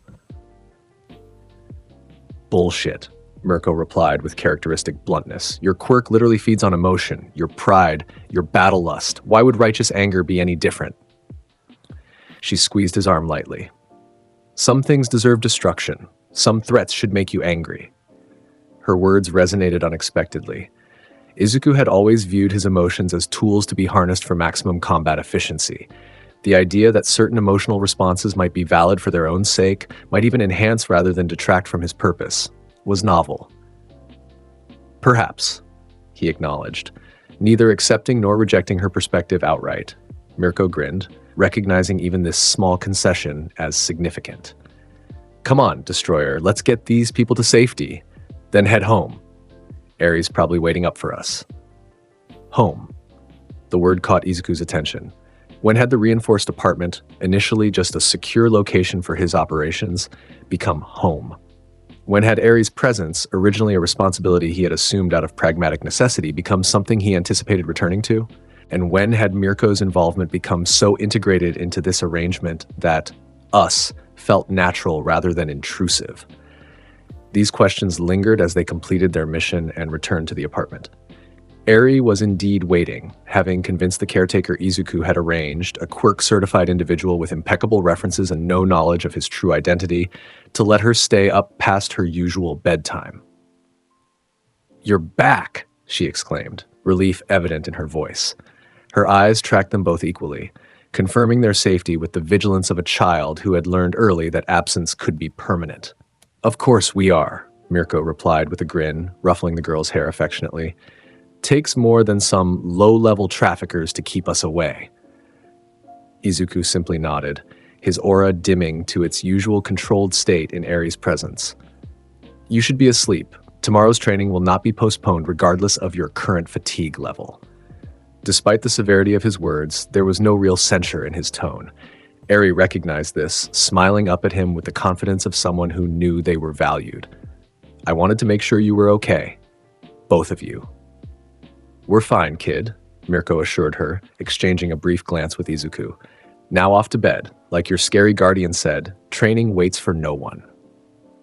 After Eri had finally been persuaded to sleep, Mirko and Izuku found themselves in what had become their usual post-mission position, seated in the kitchen, she with her beer, he with his tea, processing the events of the evening. You've changed, Mirko observed after a period of comfortable silence. Since I first crashed through your door, I mean. Izuku raised an eyebrow slightly. In what way? You're still the destroyer, she clarified. Still dangerous, still focused on your mission, but there's more to it now. She took a sip of her beer, choosing her next words carefully. You're fighting for something, not just against things. The observation was uncomfortably perceptive. Izuku considered denying it, reverting to his usual declarations of purpose and power. Instead, he found himself acknowledging the truth in her assessment. Perhaps, he conceded, circumstances have evolved. Mirko laughed softly. That's one way to put it. She set down her bottle, her expression turning more serious. Know what I think? I think Eri saved you as much as you saved her. Izuku frowned. I required no saving. Not from external threats, no. You're pretty much untouchable in that department. She leaned forward, red eyes intent. But from isolation, from a life defined solely by destruction, from becoming exactly what the Commission feared, a force without connection or constraint. She shrugged. Maybe saved is the wrong word. Changed, then. Before Izuku could respond, an alert sounded. Not the security system this time, but a specialized communication device Mirko had provided for emergency contact with her hero network. She activated it immediately, her expression shifting to professional focus as she received the encrypted message. Shit, she muttered, setting the device down with unusual force. We've got a situation, a big one. Explain. Izuku demanded, recognizing the gravity in her tone. All Might's been captured, Mirko stated bluntly. Intelligence suggests it's a trap specifically designed to draw you out. Izuku's aura flickered briefly with heightened energy. All Might? Are you certain? Mirko nodded grimly. Confirmed by multiple sources. He was investigating leads on Shigaraki, the real one, not the clone you eliminated months ago. Clone? Izuku's eyes narrowed dangerously. Elaborate. DNA analysis came back inconsistent with previous samples, Mirko explained. The Commission kept it quiet, but All Might has been working independently to track down the real Shigaraki. Apparently, he got too close. She glanced at the device again. The message included coordinates and a statement. The destroyer is invited to witness the end of an era. Izuku stood, his aura expanding with combat readiness. When? Tomorrow night.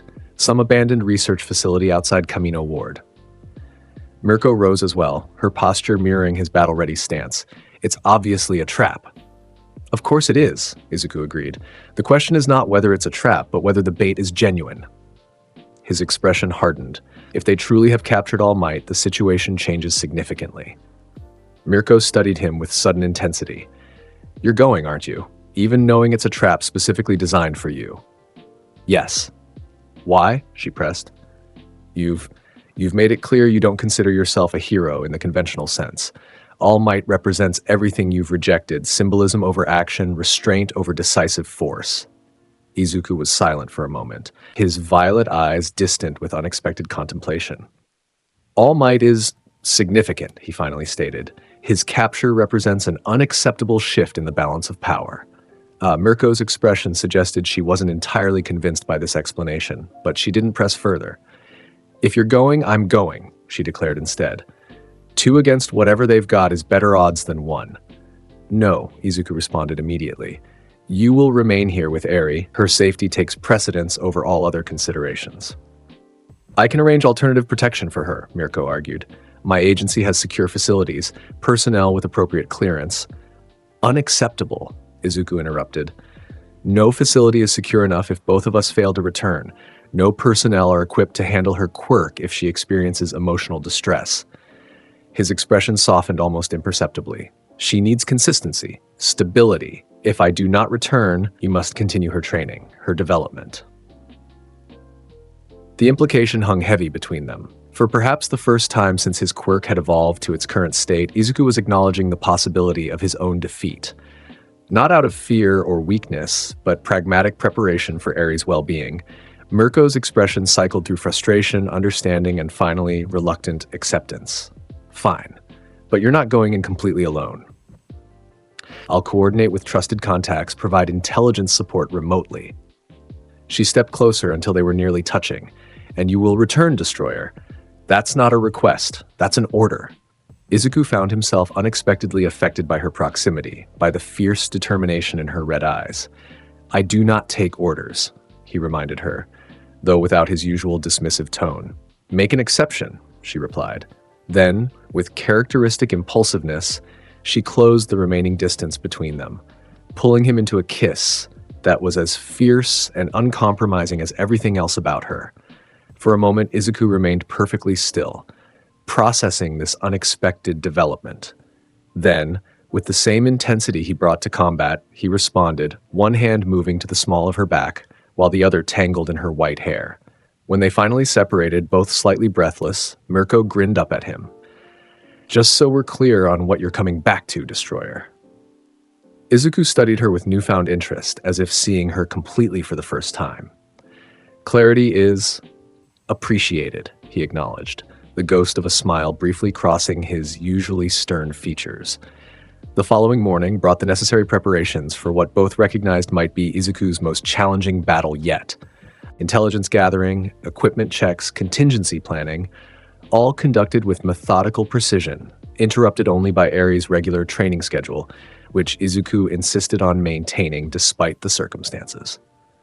Consistency is essential for her development, he explained when Mirko questioned this decision. Disrupting routine creates unnecessary anxiety. The real reason, which both recognized but neither articulated, was simpler. He wanted one more normal day with Eri before facing whatever awaited him at the coordinates. During a brief break in her exercises, Eri approached him with unusual directness. You're going somewhere dangerous, she stated rather than asked, her red eyes serious beyond her years. Izuku had never lied to her, seeing no purpose in the deception adults typically employed with children. Yes, he confirmed. A significant threat has emerged that requires my attention. Eri nodded, processing this information with the gravity she brought to all serious matters. Will you come back? The question was simple, but profound. The fear of abandonment, of loss, evident beneath the calm exterior she had developed during their months together. Yes, Izuku replied with absolute certainty. It was not mere reassurance but declaration of intent, a commitment as binding as any he had ever made. This opponent, whatever they may be, will not prevent my return. Eri studied him for a moment, then nodded again, apparently satisfied. Good, because Mirko-san gets sad when you're gone too long. She hesitated, then added quietly, I do too. The simple statement affected Izuku more profoundly than he would have expected. This child, who had endured so much trauma and loss, had formed an attachment to him strong enough to acknowledge openly. The responsibility this represented was both unfamiliar and significant. I am aware, he said finally, placing a hand briefly on her head in what had become a rare gesture of approval or affection between them. Complete your exercises. We will continue training when you've finished. That evening, after Eri had gone to bed with unusual compliance, recognizing perhaps the gravity of the situation despite adult attempts to maintain normalcy, Izuku prepared for departure. He had changed into combat attire, reinforced materials designed to withstand the energy output of his quirk at maximum deployment. Mirko watched from the doorway, her expression uncharacteristically solemn. The coordinates check out, she reported. Abandoned research facility, previously owned by a subsidiary of a shell corporation with suspected ties to All for One's network. Expected, Izuku acknowledged, securing the last of his equipment. If this is indeed Shigaraki, the real Shigaraki, he would utilize resources familiar to his master. Intelligence suggests he's undergone some kind of transformation, Mirko continued. The reports are fragmented, but multiple sources indicate experimentation, quirk modification, perhaps even forced evolution similar to the Nomu process. She hesitated, then added, If that's true, he could be significantly more dangerous than your previous encounter. Izuku's expression remained calm, almost anticipatory. Good, he stated simply. A worthy challenge will fuel greater evolution of my own abilities. Mirko rolled her eyes, though the gesture contained more affection than exasperation. Of course that's your takeaway. She approached him, her usual confidence momentarily subdued. Just be careful, okay? Not for your sake, but for Ares and mine. Izuku studied her for a moment, noting the genuine concern beneath her tough exterior. Without warning, he reached out, pulling her against him in an embrace that was as unexpected as it was powerful. I will return, he stated against her hair, his voice low and absolute. This I promise you. Mirko returned the embrace with equal intensity, then stepped back, visibly reasserting her usual fierce demeanor. Damn right you will. Otherwise I'll have to come resurrect you just to kick your ass for breaking your ass. His power, his knowledge, his very essence, all transferred to this optimized form. His distorted features twisted into what might have been a smile. And now I will demonstrate that power by destroying the one who dared to challenge my master. The attack came with unexpected speed. Shigaraki simply vanished from his position, reappearing directly before Izuku with one elongated hand reaching for his face. The decay quirk activated instantly, disintegration spreading from the point of contact, or it should have. Instead, violet energy pulsed at the interface between Shigaraki's quirk and Izuku's aura, the two destructive forces canceling each other in a display of competing annihilation. Interesting, Izuku commented, seemingly unperturbed by the potentially lethal contact. Your decay has evolved, becoming more efficient and wide-ranging, yet it cannot penetrate my aura. His lips curled into a cold smile. A stalemate, perhaps? Shigaraki leapt backward, visible frustration contorting his modified features. A temporary inconvenience. I have more than one quirk at my disposal now. What followed was unlike any battle Izuku had experienced before. Shigaraki cycled through multiple quirks in rapid succession. Air cannons that compressed atmosphere into lethal projectiles, gravitational fields that distorted space itself, even a variation of Kurogiri's warp gate that allowed instantaneous repositioning. Izuku adapted to each attack, his quirk evolving in response to the challenges presented. When air cannons threatened to overwhelm his defenses, his aura condensed to an impenetrable shield. When gravitational forces attempted to crush him, his body simply recalibrated its own relationship with mass and acceleration. When warp gates opened beneath his feet, he moved with such speed that displacement became irrelevant. Yet for all his adaptations, Izuku found himself unable to land a decisive blow. Shigaraki's enhancements had granted him predictive capabilities and reaction times that matched Izuku's own, creating a battle of continuous adjustment and counter-adjustment. You've improved significantly, Izuku acknowledged. After a particularly intense exchange left both combatants temporarily separated, assessing each other across the chamber. This modified form grants you capabilities beyond your original limitations. And yet, you still speak as if victory is inevitable, Shigaraki observed, various mechanical components on his body whirring as they recalibrated. Such arrogance, even when faced with power equal to your own. Equal? Izuku's violet eyes gleamed with dangerous amusement. No, Shigaraki, you misunderstand the fundamental nature of my quirk. His aura expanded, darkening to a shade approaching black at its core. Every attack you land, every challenge you present, every moment this battle continues, all serve to increase my power permanently. An evolutionary quirk, Shigaraki acknowledged. Impressive, but not unique. My master collected several similar abilities during his centuries of operation. His distorted features twisted into something like satisfaction. Which is why I've prepared something special for you, Destroyer. With that ominous statement, Shigaraki activated yet another quirk, one that sent pulses of energy not toward Izuku, but into the containment field holding All Might. The emaciated hero convulsed as the energy coursed through him, his weakened body unable to withstand the assault. Stop, Izuku commanded, the word emerging with unusual force. He is irrelevant to our conflict. Is he?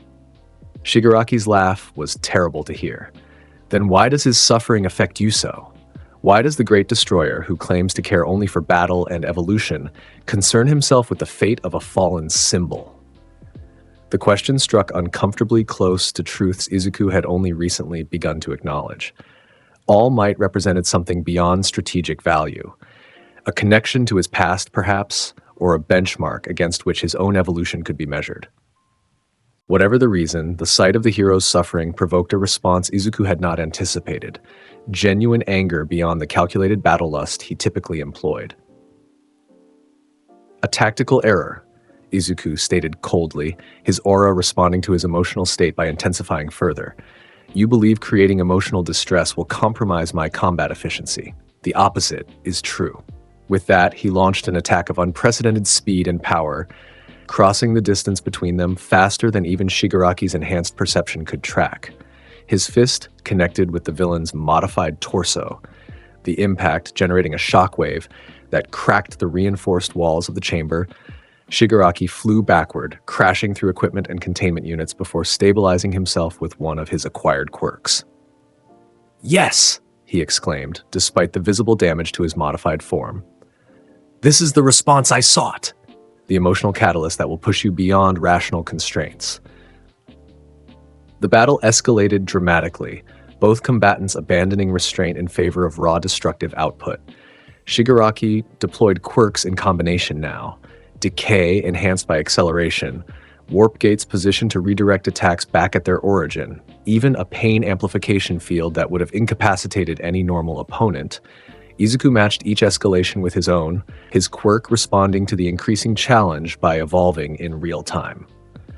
The violet energy surrounding him became so intense it distorted visual perception, creating afterimages as he moved through the chamber with speeds approaching teleportation. Yet for all the devastation they unleashed upon each other and their surroundings, neither could establish decisive advantage.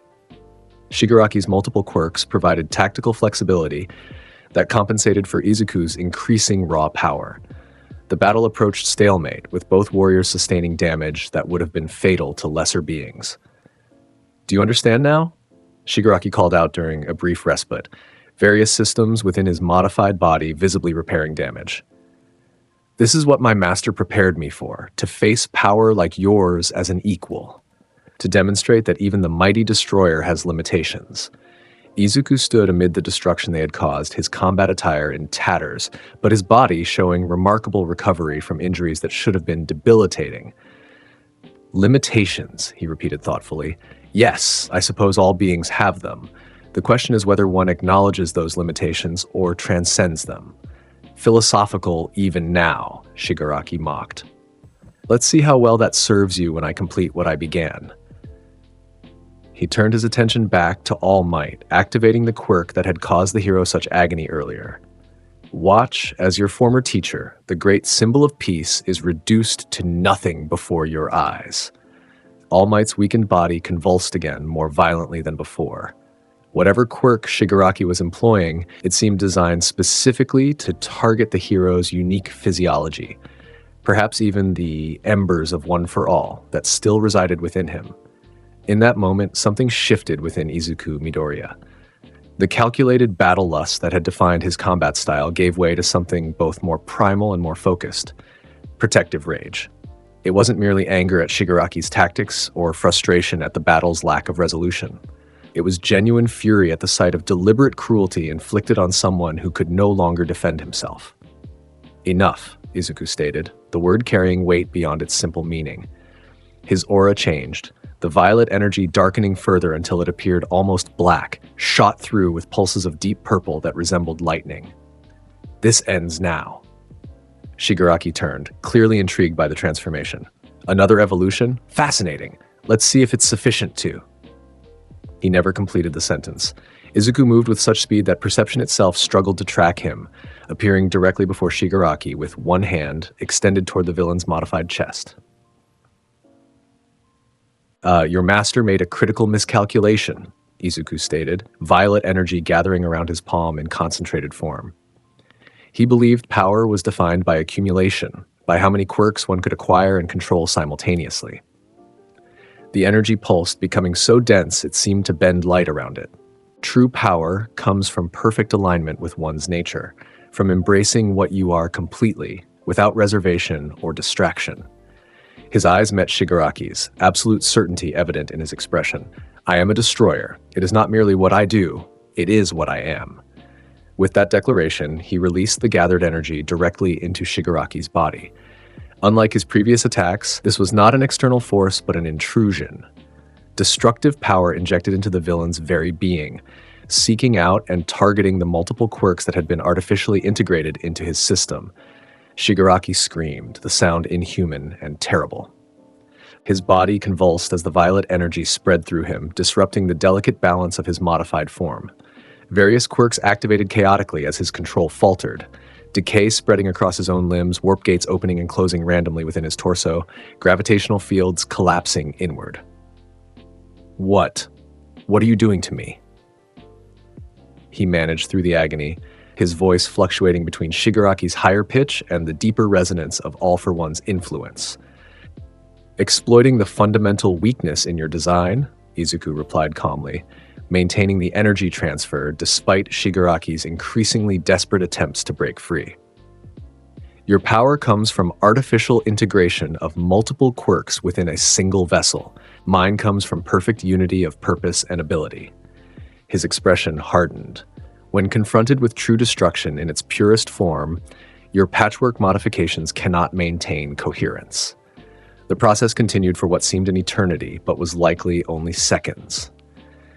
Shigaraki's modified body began to disintegrate, not from his own decay quirk, but from the incompatibility of his multiple abilities when subjected to Izuku's focused, destructive energy. The quirks that had been forcibly integrated into his system turned against each other, creating cascade failures throughout his enhanced physiology. No, the villain screamed, his voice now purely his own as All for One's influence faded. He promised me power, dominance, freedom from all limitations. He lied, Izuku stated simply, as masters always do. With a final pulse of violet energy, Izuku completed what he had begun. Shigaraki's body collapsed in on itself, the multiple quirks and modifications that had sustained him reduced to their component elements. Unlike his previous eliminations, this was not instantaneous annihilation, but systematic deconstruction. Each artificially integrated quirk separated and neutralized individually. When it was finished, nothing remained of Shigaraki Tomura or the legacy of All for One he had embodied. No ash, no residue, not even the energy signature that typically accompanied quirk activation. It was as if he had been erased not just from existence, but from reality itself. Izuku stood motionless for a moment, his aura gradually returning to its normal violet hue as the immediate threat subsided. Then, with methodical focus, he turned his attention to the containment field, still holding All Might. A precise application of his quirk disrupted the energy barrier without harming its occupant. All Might collapsed forward, too weak to support himself after the ordeal he had endured. Izuku caught him before he could hit the ground, the gentle care in the action at odds with the destruction he had just unleashed. Young, Midoriya, All Might managed, his voice barely audible. You came. Of course, Izuku replied, supporting the emaciated hero with uncharacteristic gentleness. Your capture represented an unacceptable strategic disadvantage. All Might's sunken eyes studied him with unexpected perception. Strategic. Is that truly why you came? Izuku was silent for a moment, considering the question with unusual thoughtfulness. No, he finally admitted. Not entirely. The simple acknowledgement hung between them, more revealing than any extended explanation could have been. All Might's perpetual smile, diminished but not extinguished by his ordeal, returned briefly. You've changed, the hero observed. Perhaps, Izuku conceded, adjusting his support to better accommodate All Might's weakened condition. Circumstances evolve, priorities shift. He glanced around at the destruction they had left in their wake. Some things remain constant, however. Your power, All Might acknowledged, but its purpose seems different. Izuku didn't confirm or deny this assessment. Instead, he simply said, "We should leave. This facility is compromised and your condition requires medical attention." As they made their way out of the ruined research complex, All Might studied his former student with the perception that had made him not just a powerful hero, but an effective teacher. "The girl," he said suddenly, "the one you rescued, and Mirko, they're waiting for you." Izuku's step faltered momentarily, surprise evident in his expression. "How did you?" "Hero network. All Might explained, his breathing labored but his mind clearly sharp despite his physical condition. Rumors, observations, Mirko's sudden interest in certain cases, a child with white hair seen in your company. He managed a weak chuckle. I may be diminished, but I'm not blind. Apparently not, Izuku acknowledged, resuming their progress through the debris-strewn corridors. Does the commission know? No, All Might assured him. Just me, and perhaps a few others who choose not to report. His expression turned more serious. They've become important to you, the girl, the hero. It wasn't a question, but Izuku answered nonetheless. Yes. All Might nodded as if confirming something he had already suspected. Good. Everyone needs something beyond themselves, especially the most powerful among us. They emerged from the facility into the cool night air, the stars visible overhead in the clear sky. Izuku sent a brief communication to Mirko, confirming his success and requesting medical support for All Might. Her response was immediate and characteristically direct. About damn time. Medical team en route. Don't you dare die before I get there. As they waited for assistance to arrive, All Might broke the companionable silence that had fallen between them. What will you do now, young Midoriya? With Shigaraki truly gone, with All for One's legacy finally ended. Izuku considered the question seriously, his violet eyes tracking the horizon where the first hints of dawn were beginning to appear. Continue, he said simply. There will always be threats requiring elimination, always challenges to overcome, evolution to pursue. Just that? All Might pressed gently. No other considerations? Izuku's expression softened almost imperceptibly. Not just that, he conceded. There are other factors now, responsibilities, connections. He glanced at the former symbol of peace. Complexities I did not anticipate when I began this path. All Might's smile widened slightly. That's how it always happens. We think we choose our path, but the journey changes us in ways we never expect. He gestured weakly toward the approaching lights of emergency vehicles. Look at us, teacher and student, hero and whatever you've become, both changed by circumstances neither of us could have predicted. Indeed, Izuku agreed, supporting All Might as they moved toward the approaching rescue team.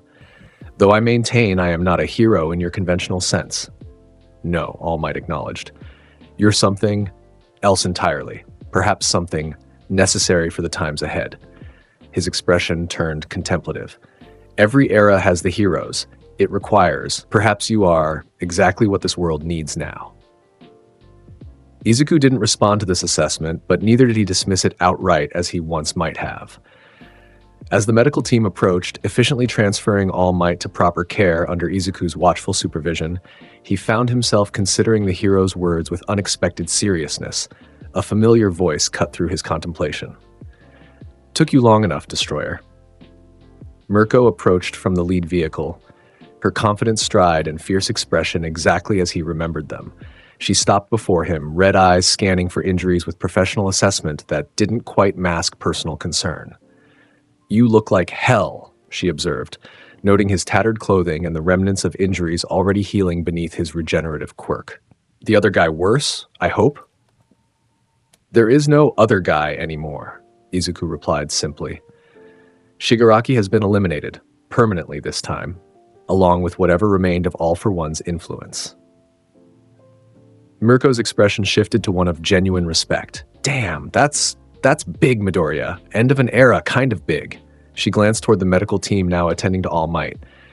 And you saved the former number one in the process. Almost heroic of you. A strategic necessity, Izuku stated, though without his usual conviction. Mirko laughed, the sound bright and genuine in the pre-dawn light. Sure it was. She stepped closer, personal space evidently a concept she continued to ignore where he was concerned. Eri's going to be relieved. She's been monitoring the situation since you left. Wouldn't sleep until I promised to bring you back safely. Something in Izuku's expression softened at the mention of Eri. She should have maintained her sleep schedule regardless of external circumstances. Yeah. Well, kids don't work that way, especially not when they're worried about their... Mirko hesitated, then finished with careful neutrality. Their guardian. The pause was significant, the word choice deliberate. Both recognized the increasing complexity of what Eri represented in Izuku's life. Not merely a responsibility or obligation, but something approaching family. "We should return," Izuku stated, glancing once more at the destroyed facility behind them. "This location may attract unwanted attention as news of Shigaraki's elimination spreads." Mirko nodded, falling into step beside him as they moved toward her vehicle. "So what now? With the League basically dismantled and the big bad final boss defeated, where does the mighty destroyer go from here?"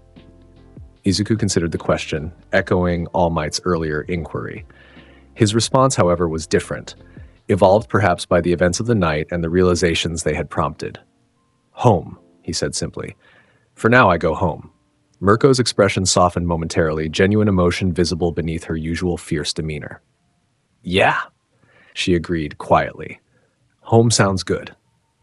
The journey back to their shared apartment was conducted in comfortable silence, each processing the significance of the night's events in their own way. When they arrived, Eri was indeed awake despite the early hour, her small form appearing in the doorway before they had even fully entered. "Izuku?" she exclaimed, relief evident in her voice and expression. She ran to him without hesitation, wrapping her arms around his waist in a display of affection that would have been unthinkable months earlier.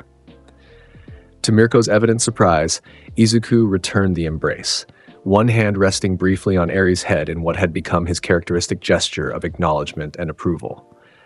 "I told you I would return," he stated, no rebuke in his tone despite the implied disobedience of her continued wakefulness. "I know," Eri replied, stepping back to examine him with the serious assessment she brought to all important matters. "But I wanted to see for myself." "Understandable," Izuku acknowledged. "Evidence is preferable to assurance." Mirko rolled her eyes at this exchange, though her expression remained fond. "All right, you two logical robots, how about we all get some rest? It's been a long night and we've got plenty to discuss when everyone's actually slept."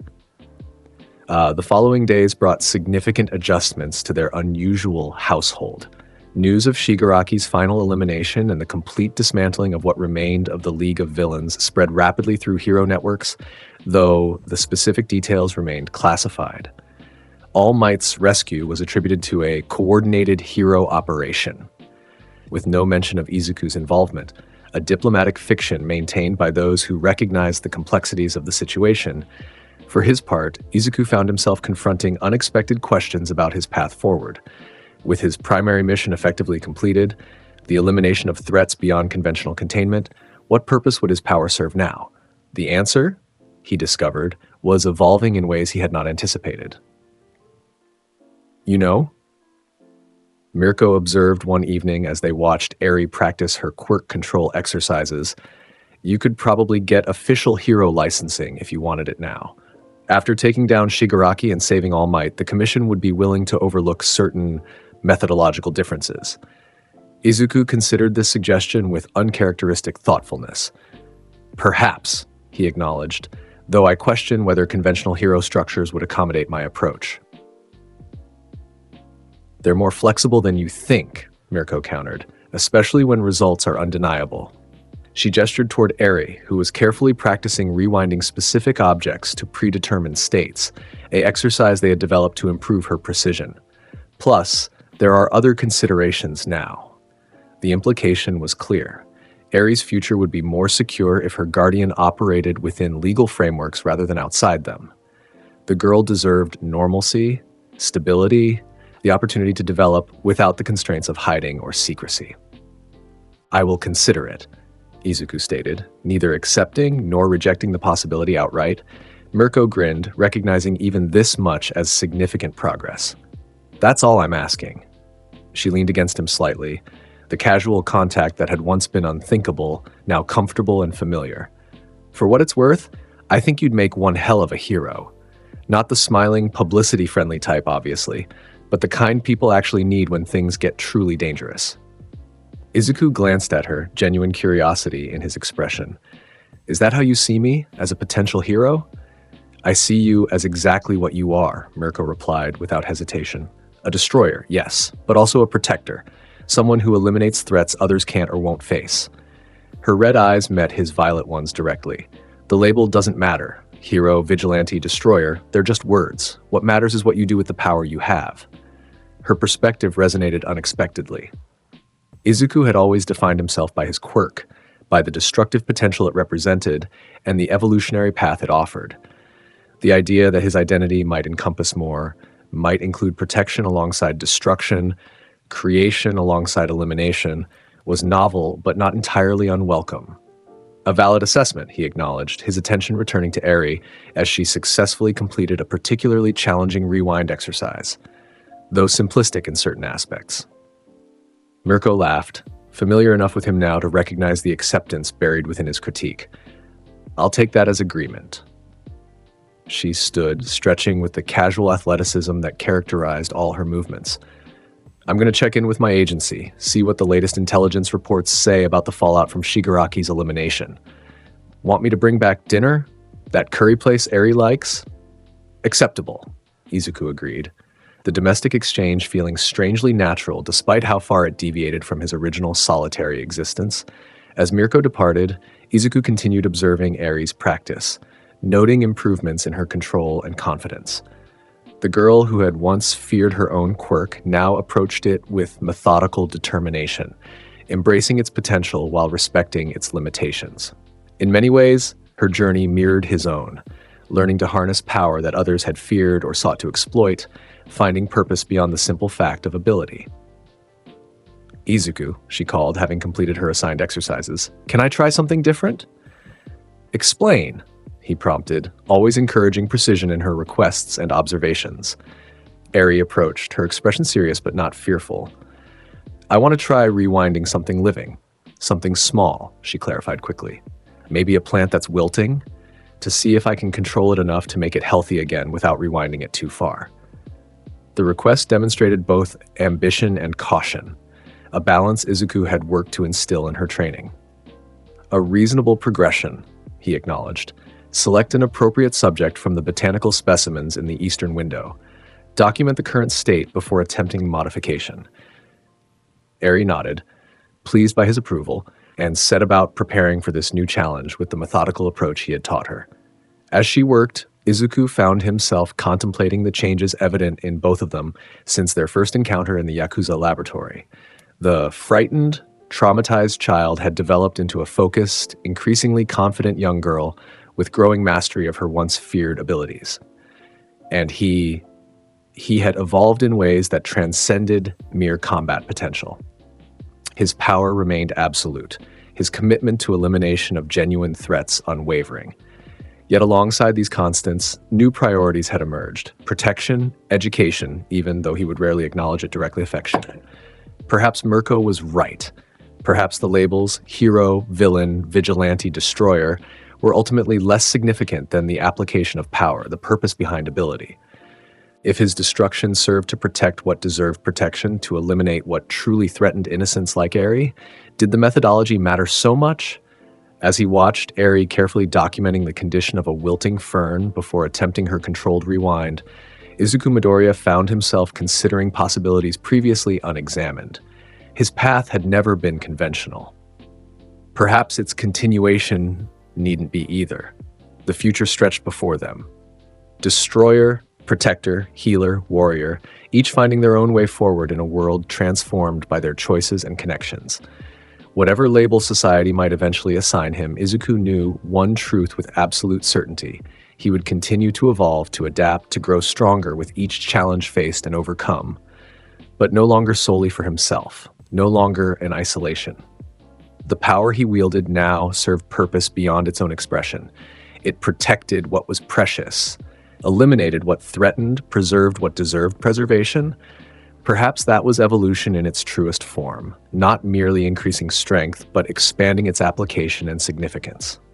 If so, Izuku Midoriya had indeed evolved beyond what anyone, including himself, could have predicted when he first embraced his nature as a destroyer, and that evolution, like his quirk itself, showed no signs of reaching its limit. Much love to the legends who power up this community. You make all of this possible, and I couldn't do it without you. Let's turn up the energy and get into the shout-out.